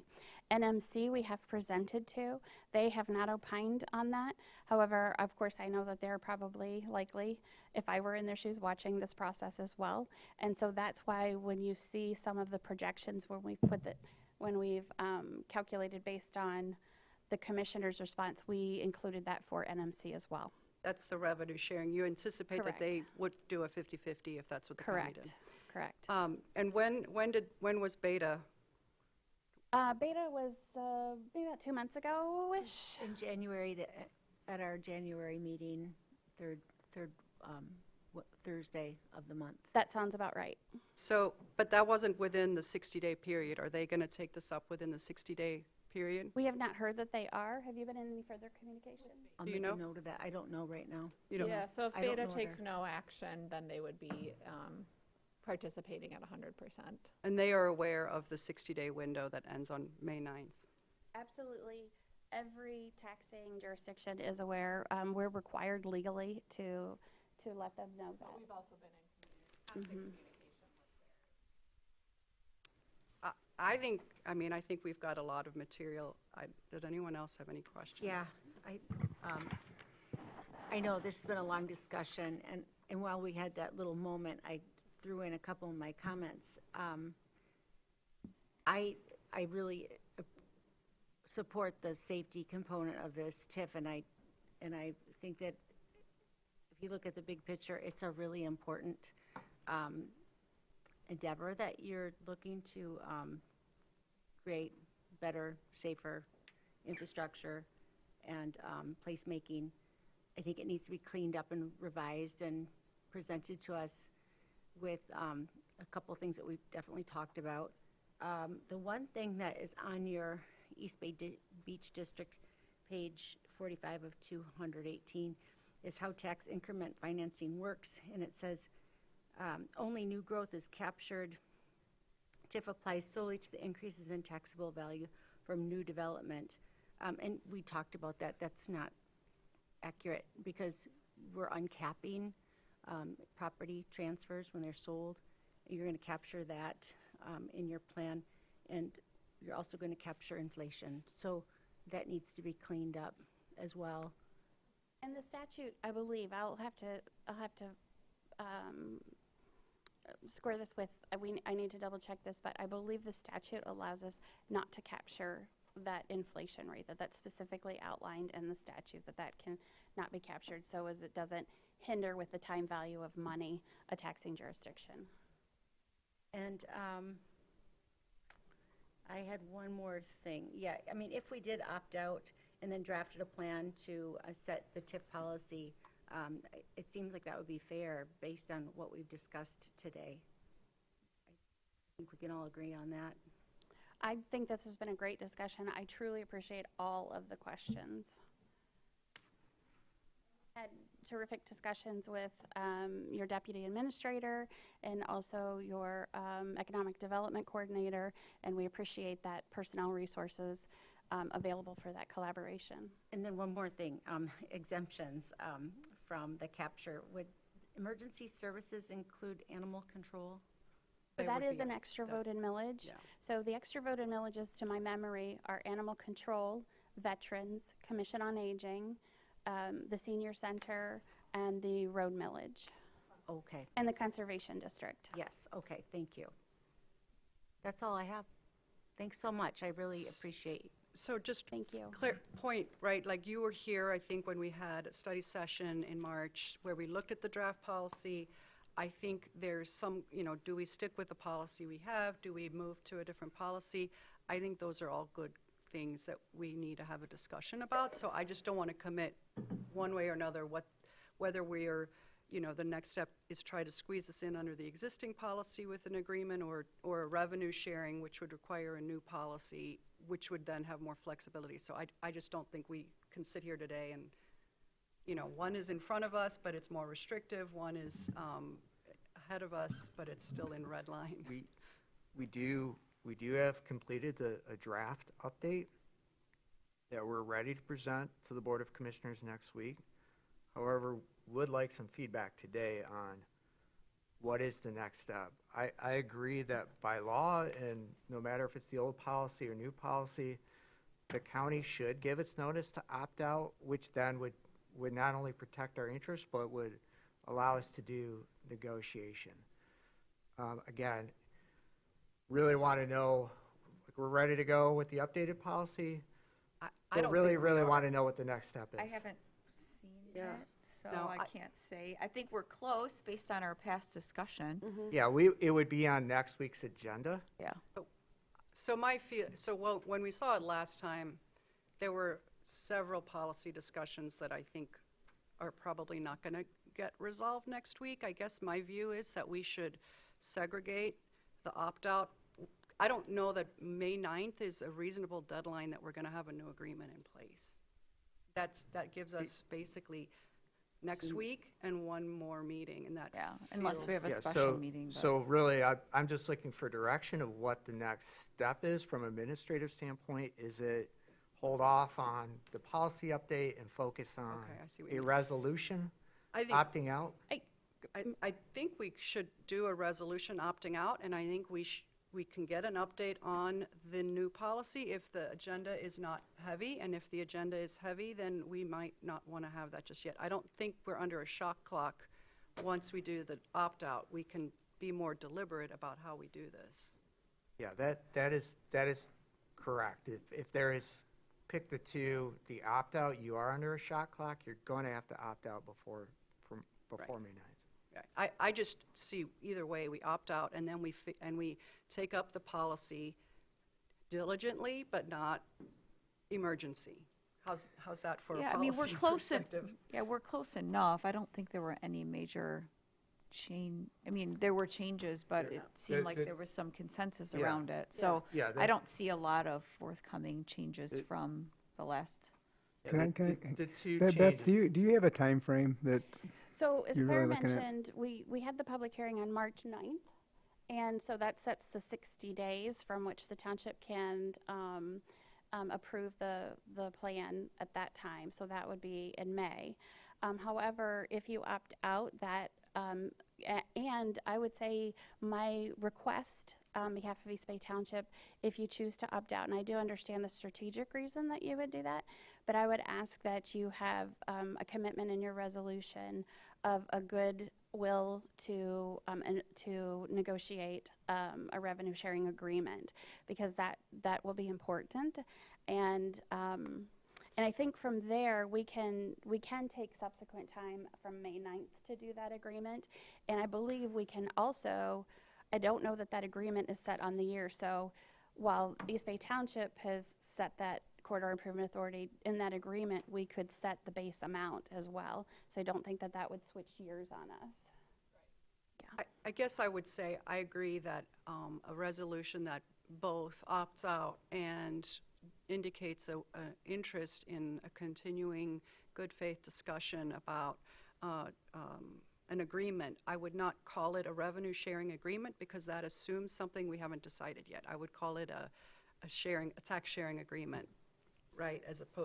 To me, a revenue sharing agreement is different than a tax sharing I agreement. haven't really appreciated the revenue sharing moniker either. So. Right, so I think as long as we include in the resolution that that is the intent, and I think, is anyone opposed to a resolution to that effect? That we both say, we opt out, we want to keep talking, we want to work through the best parts of, and I'd like to have benchmarks and just assure you that we're going to make progress on this, and we're going to prioritize this and resolve it. It's not going to be put aside and lost.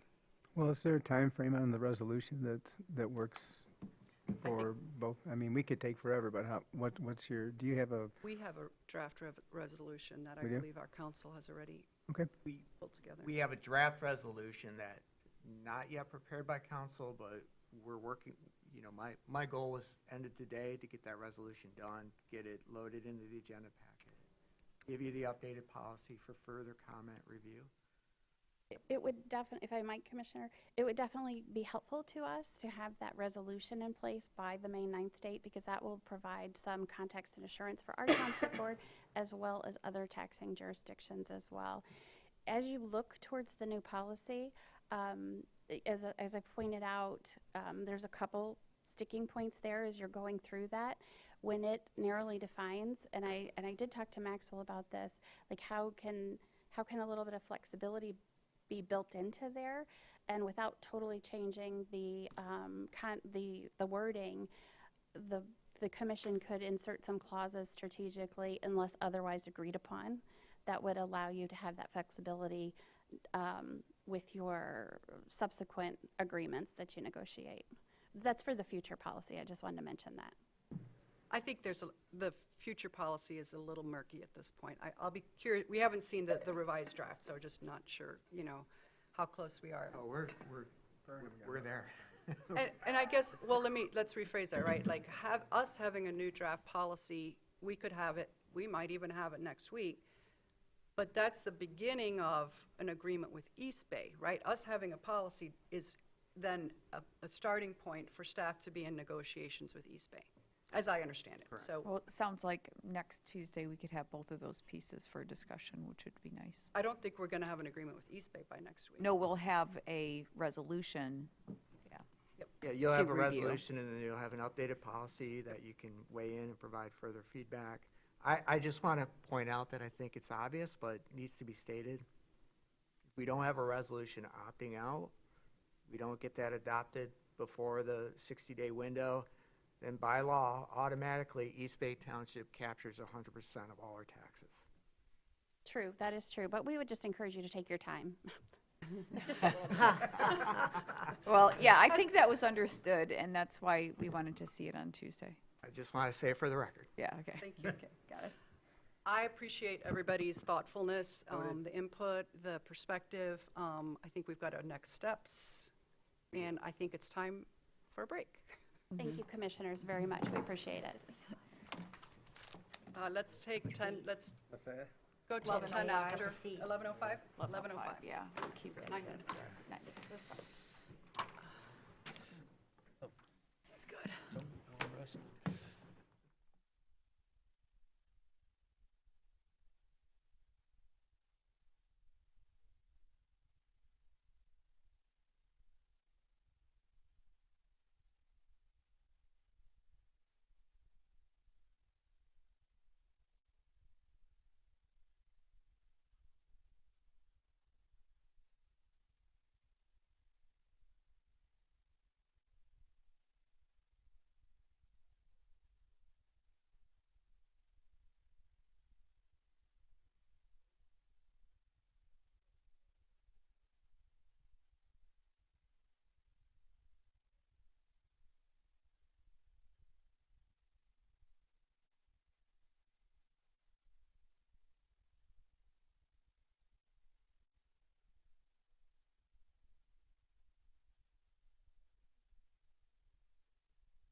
on the road.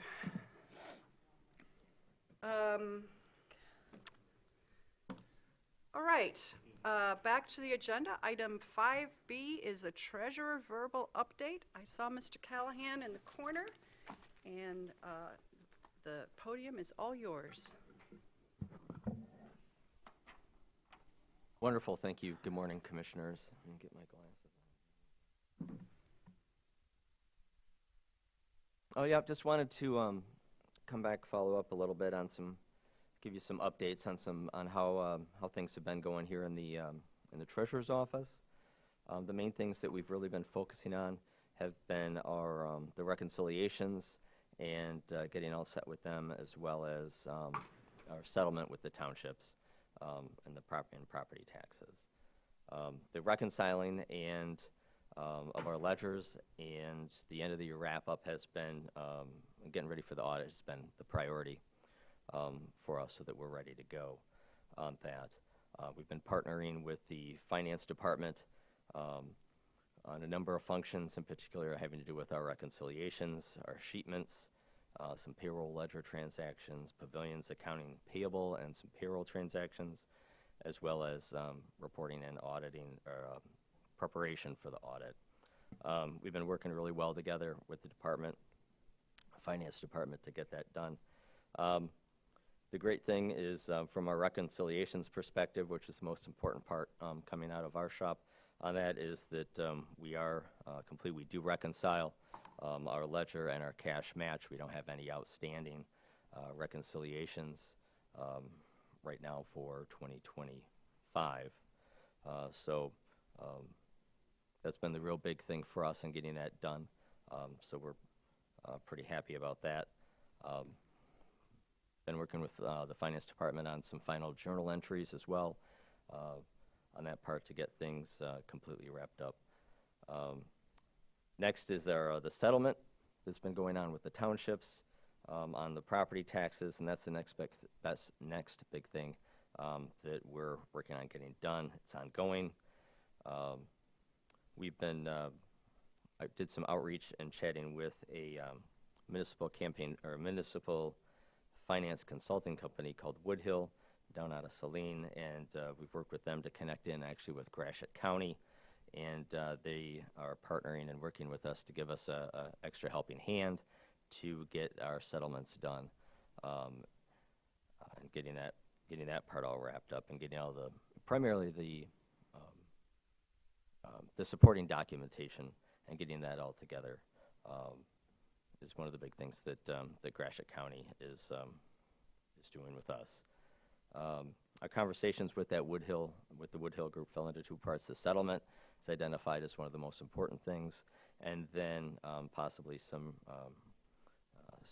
ongoing training and support, and some operational review of kind of how the different duties and how we split them out amongst our staff. Right now, we do not have a contract or an immediate need for a contract with Woodhill for their services. At that time, the work that's being done in partnership with Gratiot County, there's no cost to us for that and for their help regarding settlement. They are being good partners and treasurer-to-treasurer friends, and helping us out there. So we are working to have our settlement done at the end of the month, by the start of the month. Some other updates from our office. As you know, we've been down a couple of staff people in the department for a while, and have been making moves to deal with to address that. The two positions we had open was an accounting technician, which has been open the longest, and then also an office coordinator person. I was feeling pretty good in that we were able to recently have both of those positions hired. Unfortunately, one of the accounting technician position, that hire fell through, so we've started over on the search and are looking to schedule our interviews for that position next week. We did hire our office coordinator person, and we were able to fulfill that quicker than what we were looking for, so we were pretty happy there. she's been a great fit and asset into our office, and so we're real pleased with where that's been going and the work that she's been doing to help us get caught up on some things in excuse me, in the areas that she her normal job duties. One of the some other things that have been I've been working on is having to do with our communications and accounting processes with the pavilions. I met with the CEO of the pavilions, Mr. Lavender, a few weeks ago, and we are going to be creating a kind of a new system for ledger transactions and communications with them.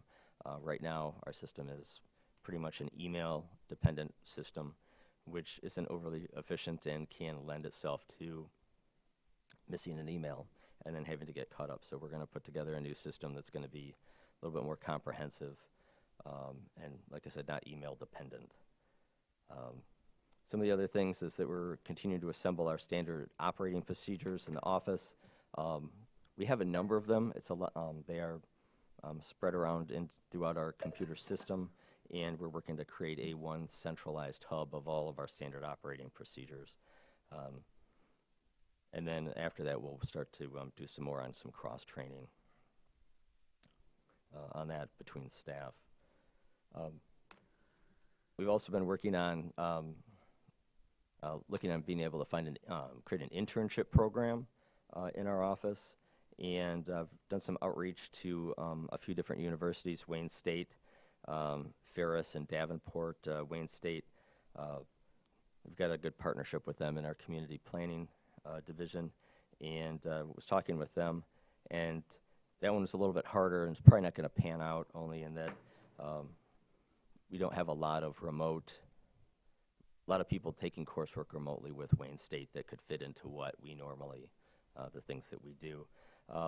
Ferris State and Davenport's a little bit of a different story. We're partnering and talking with the folks through the University Center, and those universities in their context there's definitely a lot more people utilizing the University Center through Ferris and Davenport and their business programs. So probably some sort of a work experience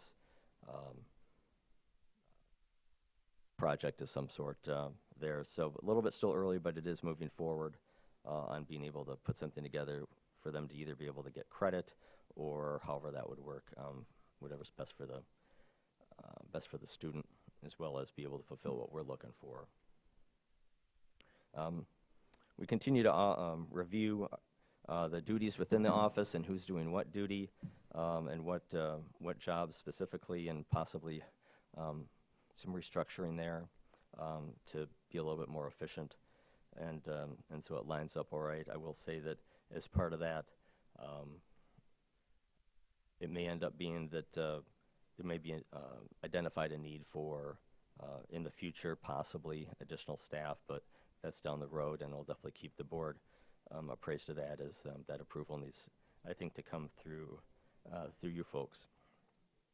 On that part, also looking at various counties and similar population numbers and how they set up their offices, as well as the number of staff in which they employ, just for comparison standards. On that, I did touch base on the municipal finance company Woodhill on that already. That was on the kind of list of things I've been working on that I've shared with you previously on that. And so I think that may be a resource for us down the road, like I had mentioned, as some possible additional opportunities come up there. So that's kind of in a bit of a nutshell all the updates. So the outstanding things really is getting our settlement with our townships taken care of on that front, and then getting back up to 100% staffing level in our office.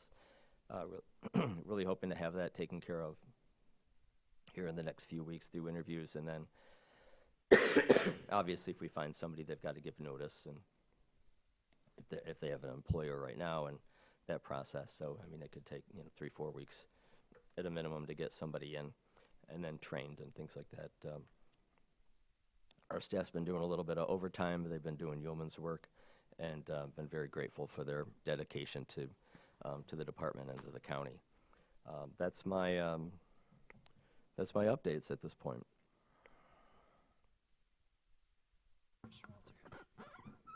Thank you. I have a few questions on a few of the things you shared in the beginning. I didn't really get a lot of detail on, so I'm going to have you provide more detail. You shared that everything now from 2025 has been reconciled, Yes. but that there are some journal entries that have not been updated yet. These are very, I think there's probably just even a handful. I may kind of defer to the finance director a little bit. We've been working together on that as to which ones we still have to do. I mean, I'm not sure, less than 5. There are just a few entries that we don't make until we know that we have all of the accounts reconciled, bank accounts, investments. We tied out the investments earlier this week. There's an adjustment to basically when you look at those investments, their cost basis when we purchase them may not necessarily equal the current market value because they are securities or investments that do change based on the interest rate. We have made that adjustment this week. The 2 entries that we need to make, and I did not want to make those entries until I knew we had all of the accounts and investments reconciled, where some funds do have small cash deficits. That entry will be made today. That does not affect the overall cash balance because it's an internal balancing. And then we have to allocate interest to the funds that we typically allocate interest to. So we are down to 3 entries that need to be made, and then we will be ready for the auditors to come in. They're scheduled to come in on April 20th. And again, I didn't want the auditors here until we had all of our transactions recorded. We will have everything recorded this week. So that's for 2025. Where are we with the first quarter of 2026? Well, our focus has been for sure on 2025, so it's kind of 2 tracks going down at the same time. There are reconciliations that still have to be done within the first quarter, and we're continuing to work on those. Okay, it seemed like what got us behind in the past is that we weren't doing everything on a monthly basis, and that was something that the auditors brought up, is that things weren't reconciled monthly. And so we're into the second quarter now, but the first several months haven't been reconciled yet. What's the plan for getting on a monthly reconciliation schedule? Well, we'd made some real good strides from where we were to where we got to with the end of the year, and so essentially the idea is to continue at that pace, which should get us quicker caught up in a more quick manner. So last year, the auditor said we need to be doing this monthly. We talked, I believe it was in September, and my recollection is that you thought you would be caught up by last November at the latest, and now it's April and we're still not doing it on a monthly basis. We're still not reconciling accounts on a 30-day turnaround, which the auditor said based on 2024 audit wasn't working. Now the 2025 audit, we are facing the same situation. And now, frankly, the 2026 audit, when the board a year from now sits here, they're going to say, well, at least for the first quarter and into the second quarter, you still weren't reconciling on a 30-day basis. I believe, well, I know that we will receive the same audit finding in 2025 because we were not able to reconcile the accounts within the 30 days that they recommended. I have had discussions with the treasurer. We are assisting with those reconciliations, and as the treasurer has indicated, the focus was to get 2025 caught up. And there's a lot of work that goes into a year end. We have approximately 100 funds, and some of these account reconciliations are pretty labor intensive. The friend of the court, child support collections, we receive transactions that are in the pennies, basically. My staff now are assisting with those reconciliations. We're also doing several other bank reconciliations, and we're going to continue to do those.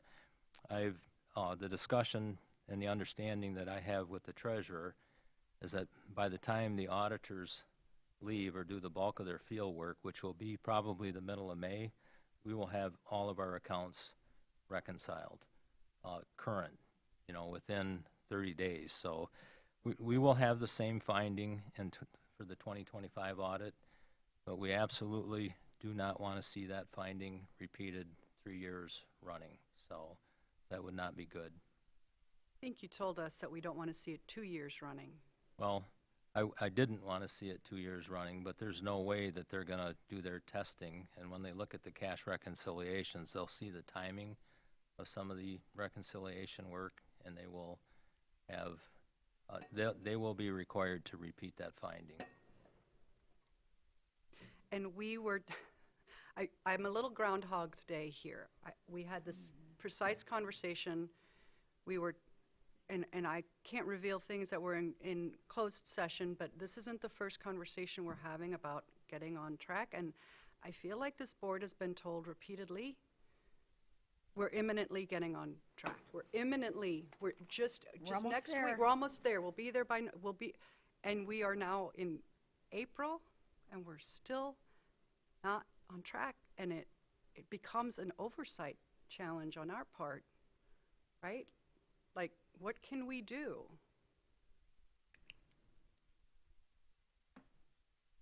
Well, I know I've done everything my staff and myself can do, and it hasn't been easy.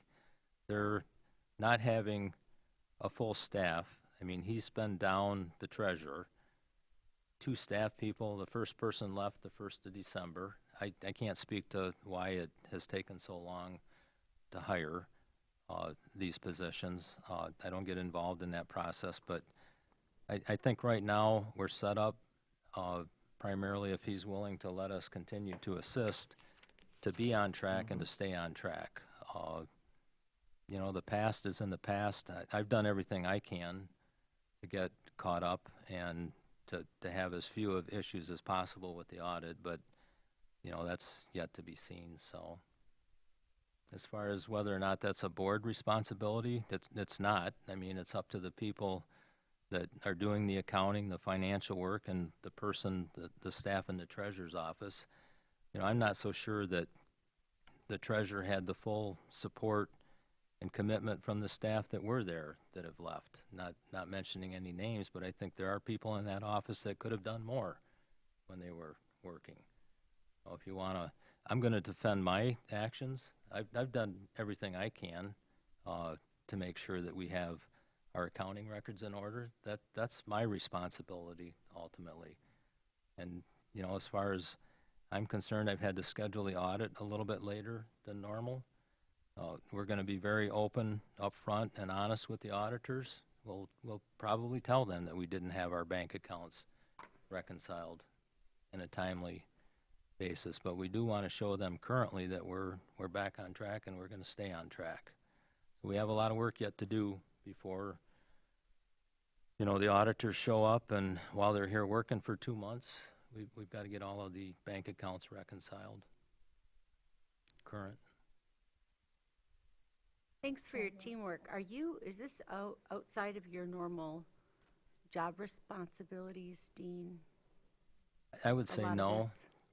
Generally in the past, the treasurer has done all of the bank account reconciliations, but in the current situation, it's been necessary for my staff to help more than we have had to in the past, but no, I don't think it's something that I wouldn't expect to be doing. It's something we want to help with. We've been actively working now, I think, for about 2 months. Can we contract, what's Gratiot County helping with reconciliation? That's all you said, but I don't know like exactly Yeah, what they're doing.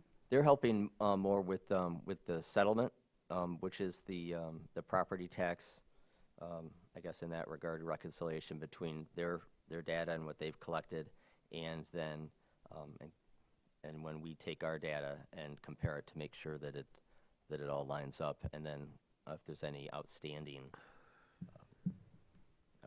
amounts that may be owed by a township or possibly from us back to them.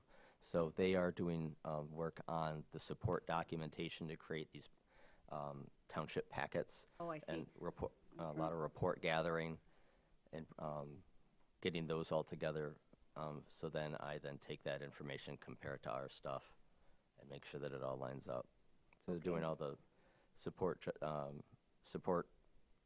report creation, which is something that normally the one accounting tech person normally does. What about Woodhill Services? What are they doing for us? Who are they? At this point right now, Woodhill is in a holding pattern on that they help connect us in with Gratiot County. We had reached out to them to see what type of assistance that they could provide for us.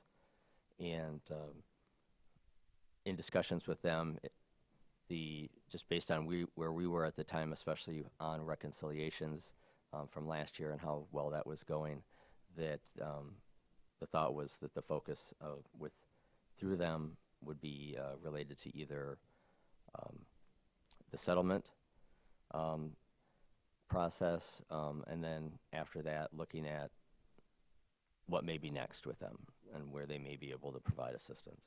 Can we hire outside help to keep us on track for 2026? Like Commissioner Walter was saying, like, and you said we've got 2 tracks going, but we want to make sure that every 30 days we're supposed to have regular updates by you, according to what I'm reading, and then the audits needed to be completed every 30 days. So if we're not tracking to have clean like finances, and we can't present a nice package to those who need to see it, should we hire help because you don't have the right number of staff? Right, and I think that's what we were looking as how Woodhill may be able to assist once they learned a little bit more of the efforts and partnerships that we have going with finance and where we were in that finance department with that and those processes. It kind of determined that settlement was, the next thing. I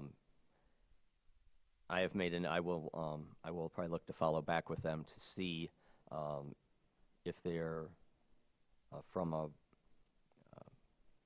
reconciliation process, and what type of services that there may be available through them on that on a short-term basis. When I had made a reference earlier in regards to office review and staffing levels, and one of the things that I've been thinking about is that maybe having an accounting tech position whose primary function is reconciliations may be something that's needed in the office. Can we, when you come and regularly meet with us, like was said at the September meeting last year, can you have a sheet of paper, just bullet pointing what's going on? I'd just like to have a deliverable, and the agenda for today, it's a verbal update, but I'd like to see like what Woodhill Services can do for us, boom, boom, boom, and what Gratiot County is doing for us. Just a bullet point so I can see it. Sure. Thank you. Follow up on your discussion of the township tax settlement situation. Can you give a little more overview on the problem and where we are with it, and how we're going to change that going forward, and what the communication has been like with the townships? What's happening there? Sure. A lot of the a lot of the aspects related to tax disbursements, which is something every couple of weeks each township in the city all send a financial report and tax collections to our office, and those are normally processed by the accounting tech person. That position has been vacant. And so throughout that process, that's kind of what leads up to, at the end of the property tax fiscal year, it's not really a fiscal year, but that season at the end of February, then there's additional information that's transmitted through the townships. We then gather all of that, compare it to the information that we have, and that's the settlement where we settle up on how much property taxes they've collected and have dispersed to us, and what our numbers say, or what we think that they should be, and hopefully they match or are really close. And then we do a warrant, and whether they owe us some money or not, or we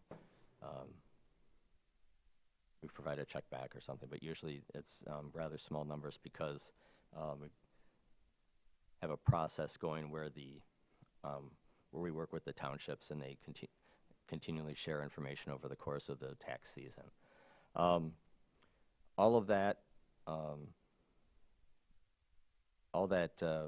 collecting of that information and the processing, as well as then the preparation leading into the settlement, is something that's all historically been done by the tax or by the accounting technician, who has been whose position has been open for quite some time on that. So considering that, I took on those duties to try and continue to move things forward on that, in addition to obviously everything else. So you took on those duties, and then where are we in the process? How far behind are we? What's the communication like with the townships? Are there checks? Yeah, I need communicate. more information. Yeah, we've been in communication with the townships. They've provided the information that they need to. It's a matter of now working with Gratiot for them to be able to pull the data out of through like our BSNA software, and pull all those reports, be able then to transmit them back so that we can do the comparisons on them, on each of the townships in the city. So where are we in that process, though? Or where, it sounds like the taxpayers of Gratiot County are doing this, but. The folks in Gratiot County have, obviously they're a bit of a smaller county, and their one deputy is quite a crackerjack, and so she's been able to create a system for them that they were able to get done very quickly. And so they had some available resources and volunteered to help us out. But where are they, or where are we in that process of getting all of that settled? They are, they're going to be accessing that data and putting it together. I anticipate that over the next 2 to 3 weeks, we should be able to get it all done. What's the usual time frame for that? I'm not familiar with how that process works. Usually usually it's done by the end of March. So we're a few weeks behind. We're going to be a few more weeks till we're caught up. On settlement. Is there a statutory schedule we're supposed to be following? No, I think usually it's just get it done as quick as you can. I'm not aware of any statutory requirements that it be done by X date. And what about the transmission to the state of those funds? Is there a timeline for that?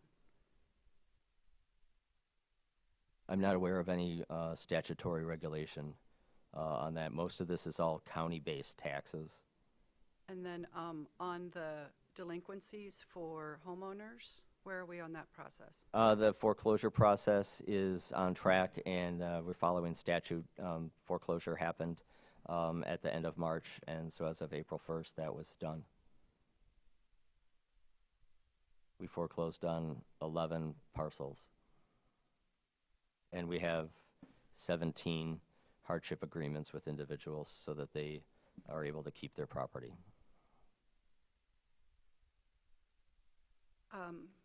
I'm going to echo Commissioner Spence's recommendation that we have a deliverable, because I am concerned that while support, help, and assistance has been offered, it seems like we're not seeing we're not seeing the benefits of that. It gives me pause when Gratiot County is voluntarily pulling data so that Grand Traverse County can meet its basic county service obligations. That's not a look when that's a headline that I think reflects well on frankly the office of the treasurer or on the county as a whole. And I think we do owe it to the community, given we're talking, I believe, over $100 million or more goes through the treasurer's office every year. When you include the pavilions, it's even higher, I assume.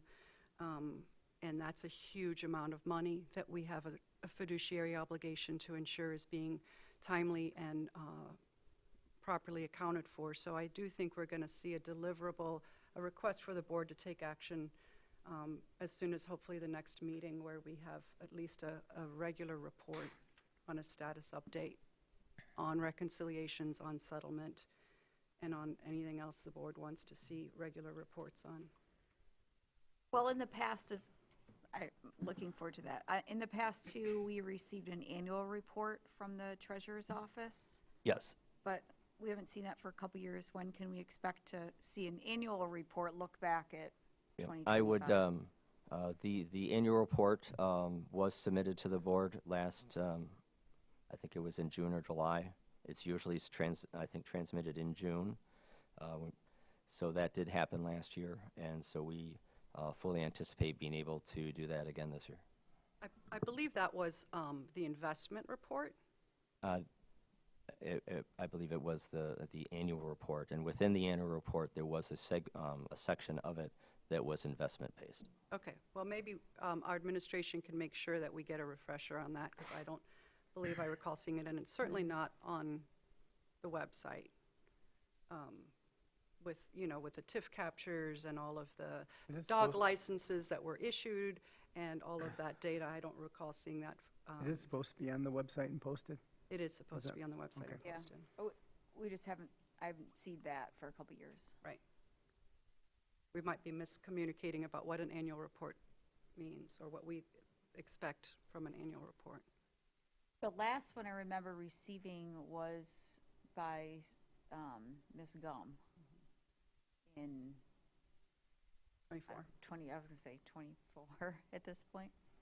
I am happy to get that report to you from last summer, and share that with you. Great. If we did happen to miss that it being on the website, we will get that remedied right away. I guess I just want to hear something again. Woodhill Group, you've reached out to them, you've had conversations, but they're not engaged to do any work at this point? At this point, no. Through our conversations with them, it was determined that the top issue was the settlement. They were able to utilize their, lack of a better word, their network and some connections and people that they work with on a regular basis, which then created some connections with Gratiot, who offered their assistance. So at this point, there's no contracted services that are going on with Woodhill. Because I did look them up, just sitting here. They do have a former municipal treasurer on staff. A lot of their folks are municipal finance based. So I guess why not engage them right now to come in and help do the work?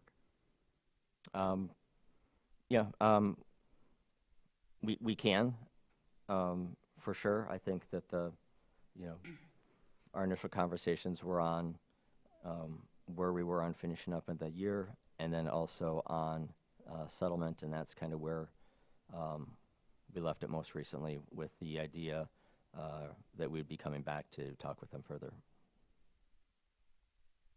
When did you first get in touch with Woodhill?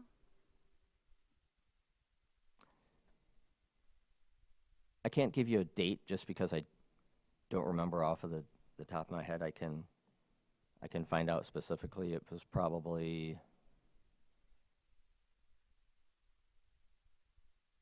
I don't know, maybe about, the calendar kind of runs together a little bit, maybe between 4 and 6 weeks ago.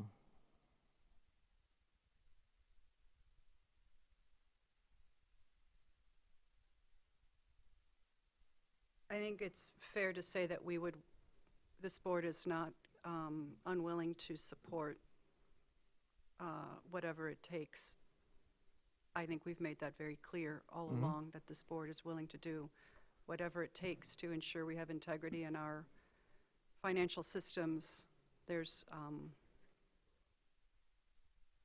So I would not want this board to be viewed as an obstacle to providing those services as efficiently and quickly as we can get them. I appreciate that. Yeah, especially we've had, sounds like since December anyway, some open positions, so there's definitely room in the budget to have some assistance. Does anyone else on administration have any other questions? Mr. Bott, Mr. Forsyth, any other commissioners? Anything else? All right, I suspect we'll work with administration to pull something together for the board to consider as soon as we can, with at least a written deliverable and updates. Great, thank you. Thank you. Moving right along to the facility financial analysis. Best part of the meeting. What's that? This would be the best part of the meeting. This is the exciting part. Waiting for this. So All right. if you follow along in your packet, starting on page 65, just a very brief narrative. I think our administrator is trying to remote in, but I'll kick this off. I know there's 8 pages of financial information, but this is presented in the same format as what we had presented last year. I'm not sure what meeting that was at, but it shows how we would pay for or finance our projects that we have in the works, starting with Project Alpha. What's different with this information this morning is we've changed the lineup. In that original lineup, we had Project Alpha obviously going first, followed by the municipal building, and then the Justice Center with the jail was the last project. And this information this morning, the batting order, I told Nate I was going to use that. The batting order has changed. We still have Alpha first, but the Justice Center has moved into the next project that you're working on, and then no change in the lineup as far as where the municipal building is. Could we get that on the screen? Just, I think it's easy. This is a particularly, I don't want to use the word tedious because that's the wrong, there's a lot of numbers and a lot of tables that look very similar, and it will be helpful, I think, to follow along on the screen if that is at all possible. And so far, so good. So just to provide that, was it white noise? I'll keep talking. So what we've done, though, with this, in addition to changing the lineup, there are 2 primary scenarios that we're presenting. The first one We have identified $13.5 million that we have currently available from a number of different sources that we could use on Project Alpha to reduce the bond issue. If the $13.5 million in cash is applied to Project Alpha, we would basically borrow potentially up to $16.5 million. That's the first scenario, and the debt service for that scenario is found on page 66 of your packet. And in the first column, put my glasses on. Yep. If you scroll to the bottom, So this is all cash in Project Alpha. right, can you roll it up a little Yep, bit? and we want the bottom line And numbers. it would show in that first column, the $16.5 million would be the amount that would be borrowed. Right. So this is Project Alpha using $13.5 million of our cash that we have identified and that is available to reduce the size of that bond issue. Then the middle project, the Justice Center, is estimated at $76.2 million, and then the municipal building, the $40.7 million. The final, to the far right, the three columns total up the debt, the interest, and the total payments. No, that's just, that final Oh, column oh, is just the yep. municipal building. So this is just the debt service. Yep. And in each case, it's showing what the amount of the debt service is. There's an interest column and then a total column for each of those projects. Now, what this also does, or we're using what's known as level debt service. You'll see that once the debt or these debts, bonds are issued, when you get to a normal year, it's approximately the same amount of debt service on an annual basis. That just makes it easier for us to budget. There is a lot of flexibility. You can pay more, push the debt further down where you'd pay more interest, but obviously that increases the overall interest cost. But in each of these scenarios for the three projects or the three building projects, it's assuming level debt service. So the other scenario, we bond 100% of Alpha and apply the cash. I believe that's on page 70 in the packet. Again, that page is just showing the debt service. If you scroll down to the bottom, you'll see that we're borrowing then $30 million for Alpha, reducing the debt service on the Justice Center from the $70 million number down to 62. And then the municipal building coming online. We did change from what you had seen previously, the timing. Project Alpha, we anticipate or estimate that those bonds would be issued about the 1st of August.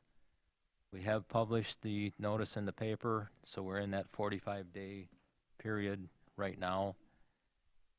And then assuming in both of these scenarios, the Justice Facility, Justice Center bonds would be issued on December 1st of 2027. No change in the issuance or the timing of the municipal building. So those are the two scenarios. We apply the cash to Project Alpha, or we hold the cash for the Justice Center. And then with each of these different options, we've run the numbers using those revenues that we had identified previously, including some cannabis money, the amount that we've set aside in our budget that we're going to budget going forward for debt service, the $3 million on an annual basis. But it's the same revenue sources that we've used or previously. When you look at those three different scenarios, obviously the use of the cannabis funds significantly helps us stay in the black on this. So then if you would go to page 67, there's a scenario A, B, and C for each of these. Scenario A does not use any marijuana or cannabis funding. And then if you go to the far right of the page, that last column with revenues versus debt service, the key on that center column, the cumulative net balance, that is the amount that you have available for the total debt service. So when the number runs negative, that means we don't have the revenues to cover the cumulative debt service. And you can see in the first case, that number grows, I think, to over 9 million. So that would mean that we would be short with that. Actually, it's 8.4 on page 67. But then you do recover that over time to ultimately have a positive bottom line. But that does mean that at that year, that's the maximum amount that you would have to contribute in that revenue scenario to be able to finance the debt service on those projects. So A doesn't really work, in my opinion. B is better, and I think in each case, the one that you'd want to key on is probably C, because that has the smallest cumulative net balance, net deficit for a couple of years, and it does reduce or limit the number of years that you would use your cannabis funds. So same three scenarios or revenue applications, I guess, for the two different scenarios of putting the cash down up front or holding the cash to the Justice Center. Stephen Burke with MFCI prepared these schedules based on information that I provided after I discussed what information we wanted to provide with our administrator, Alger. I've had a lot of influence on these numbers. I don't know if we have Nate on or not, but Nate did ask me, our administrator, yesterday, what my recommendation would be. And I know this is just a study session, but in the discussions that I've had with Mr. Burke, we do feel that it would be more valuable to hold the cash for the Justice Center than to use it to apply towards Alpha. A couple of reasons for that. Changing the lineup and putting the Justice Center, which is the largest project, second in the batting order, so to speak here, is the situation that causes us the most stress on having the revenues available.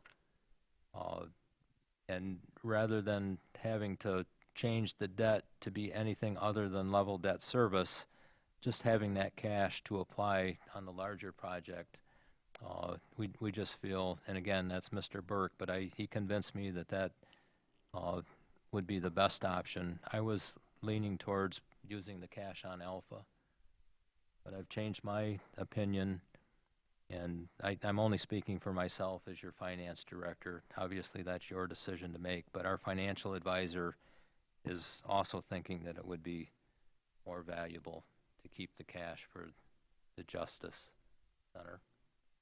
So with that, I'll try to answer any questions you have. This works. You can make it work. Whether or not the timing of these projects, we know we're a go with Alpha at this point. Even if you bond the full amount, the $30 million for Alpha, if we need that much to make that project go here, it's in process right now. You have the means to pay for that debt service without any issue at all.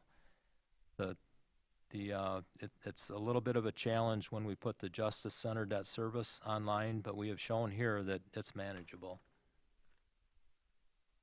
Does it save us the most amount of money in the 20 years, 30 years, or whatever the bond payment part is? Well, in theory, we're assuming the same interest rates here, and we're making these assumptions based on what we know today. Interest rates right now are more volatile than they have been, but they seem to be holding their own. Total, when you look at the different scenarios, total debt service, total interest is pretty similar. Okay.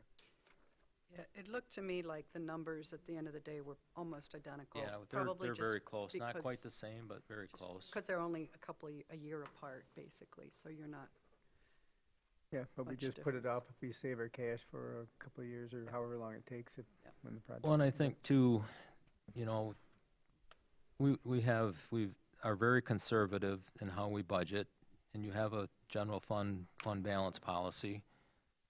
We probably will have more than, I know we'll have more than 13.5 million a year from now, or a year and a half from now, so. But I think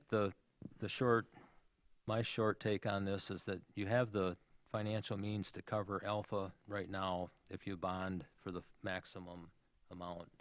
And that gives us more flexibility with how we finance and structure the biggest of the three projects that you're wrestling with.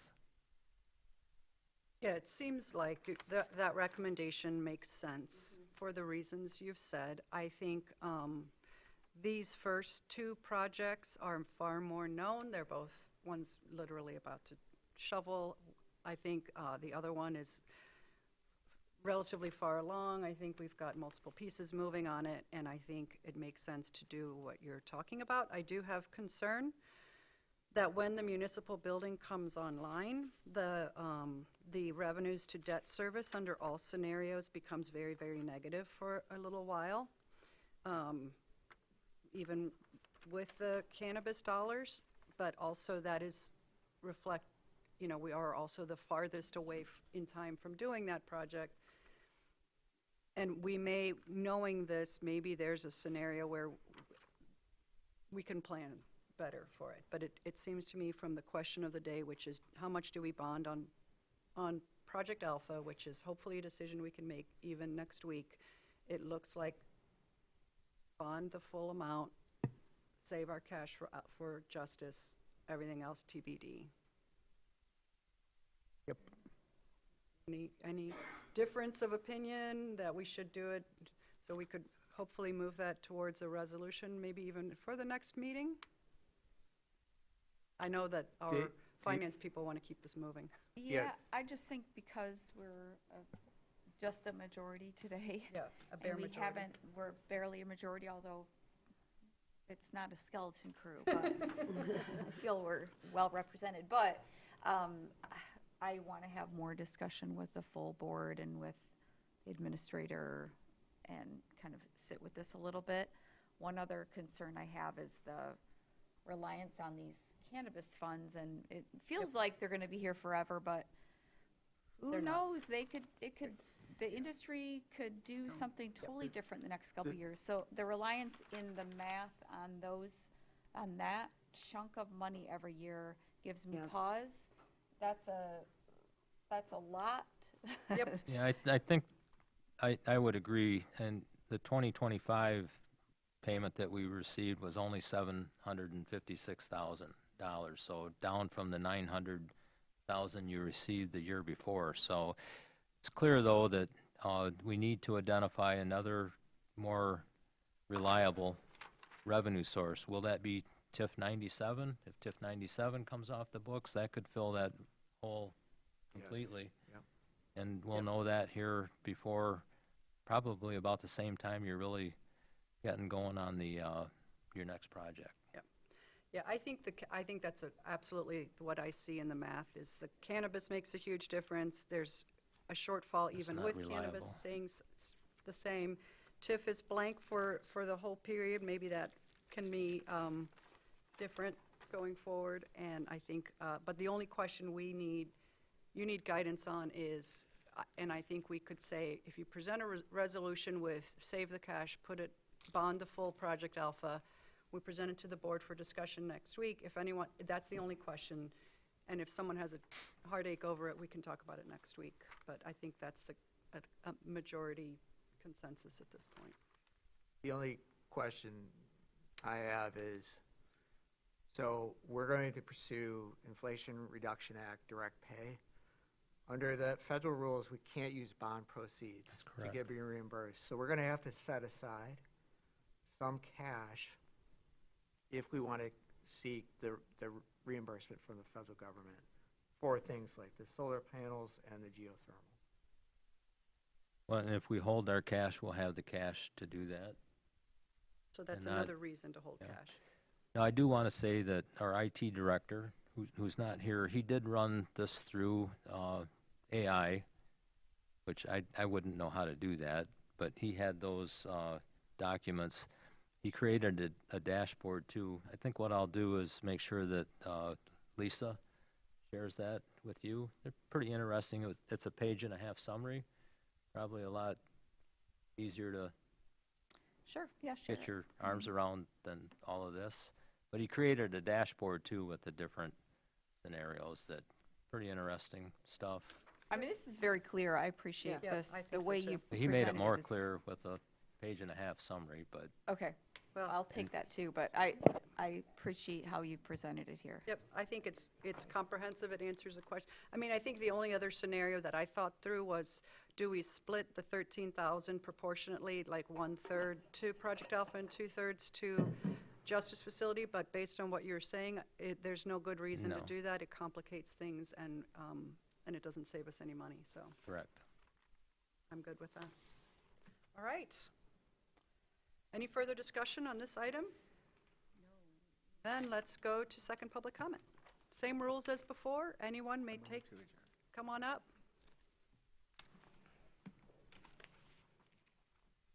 Lisa Radke again, Supervisor Fife Lake Township. I just wanted to offer some clarity and perspective. I've heard a lot of really big numbers talked about today, but I'm going to give you some little numbers to think about to put this all in perspective. In 1998, this board, along with all the other entities, agreed to allow Fife Lake to have a DDA in its own TIF district. We're coming up on the closing of that timeframe, and the projects that were completed with that TIF were our downtown streetscape with the sidewalks and the lighting and that type of thing. There's been other small projects since then because that map was revisited in 1999, and then when they completed the projects, then they went back for to finish out the TIF, they added more projects to it. But ultimately, we did some projects that wouldn't have otherwise been able to be done. Do I think that that should be a perpetual thing? No, I think it ran its course. I think we've done a great project that we otherwise wouldn't have been able to do, and you used the tool appropriately, and the people that sat on this board at that time agreed. So I just wanted to correct that the millage rate at 8.37 is actually the village millage rate, the township, which is on top of the township millage rate is only 5.9. Breaking that out, $500,000 is what my budget is. So 100,000 of that is police. We pay for our own CPO. 100,000, roughly a little over that, is fire. Maybe closer to 200 if you add our capital. 100,000 is EMS. We have great partnerships with other entities, so we are actually able to offer, out of less than $100,000 for EMS, we have ALS service in Fife Lake. The township operates on 0.9 mils. Our fire is less than 2 mils. Our EMS is 1.2. Again, we offer ALS for that. Our police is 1.7. We also pay for extra policing whenever we have an event or any other special type of thing. We pay for the policing. Wastewater is handled through an authority. Our system was built in 1983 with township-backed financing. That was paid off when they did the upgrade. They went back and they finance upgrades through revenue bonds now. That is all user pay. That is not taxpayer-funded dollars. Fife Lake Township has 1,600 full-time residents, plus 500 in the village. We influx to between 4,000 and 5,000 in the busy seasons, just like everybody else in this area. The demand for services for the influx would be similar to East Bay's beach district, and obviously exponentially larger numbers for them. Those costs are primarily borne by township, not county level services. That includes the additional pay for deputies that we pay for our events. And there was a reference to making sure that it was equitable, that each party was paying or contributing half or somehow receiving half of the tax dollars. But the costs are primarily borne by townships. Those services for the influx of visitors are not a burden on county tax dollars the way they are on townships. So if you're going to talk about equitable services and equitable revenue, you should also be talking about equitable expenses as well. Thank you.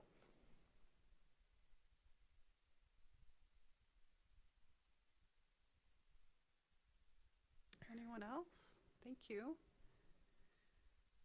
Is there anything else for the, oh, just a reminder to everyone, we meet on Tuesday next week, April 14th, because it's the equalization meeting, and by statute, we have to have it on the first Tuesday following the second Monday of the month or something crazy, and instead of doing, or something technical, and instead of doing that short meeting, all coming here for a short meeting and then meeting again the next day, our calendar has us all meeting next Tuesday as a regular meeting and equalization meeting, so I think that's like 2 meetings Right, back to back. Other than that, we will call it a day. Thank you, everyone. Thank you. So soon?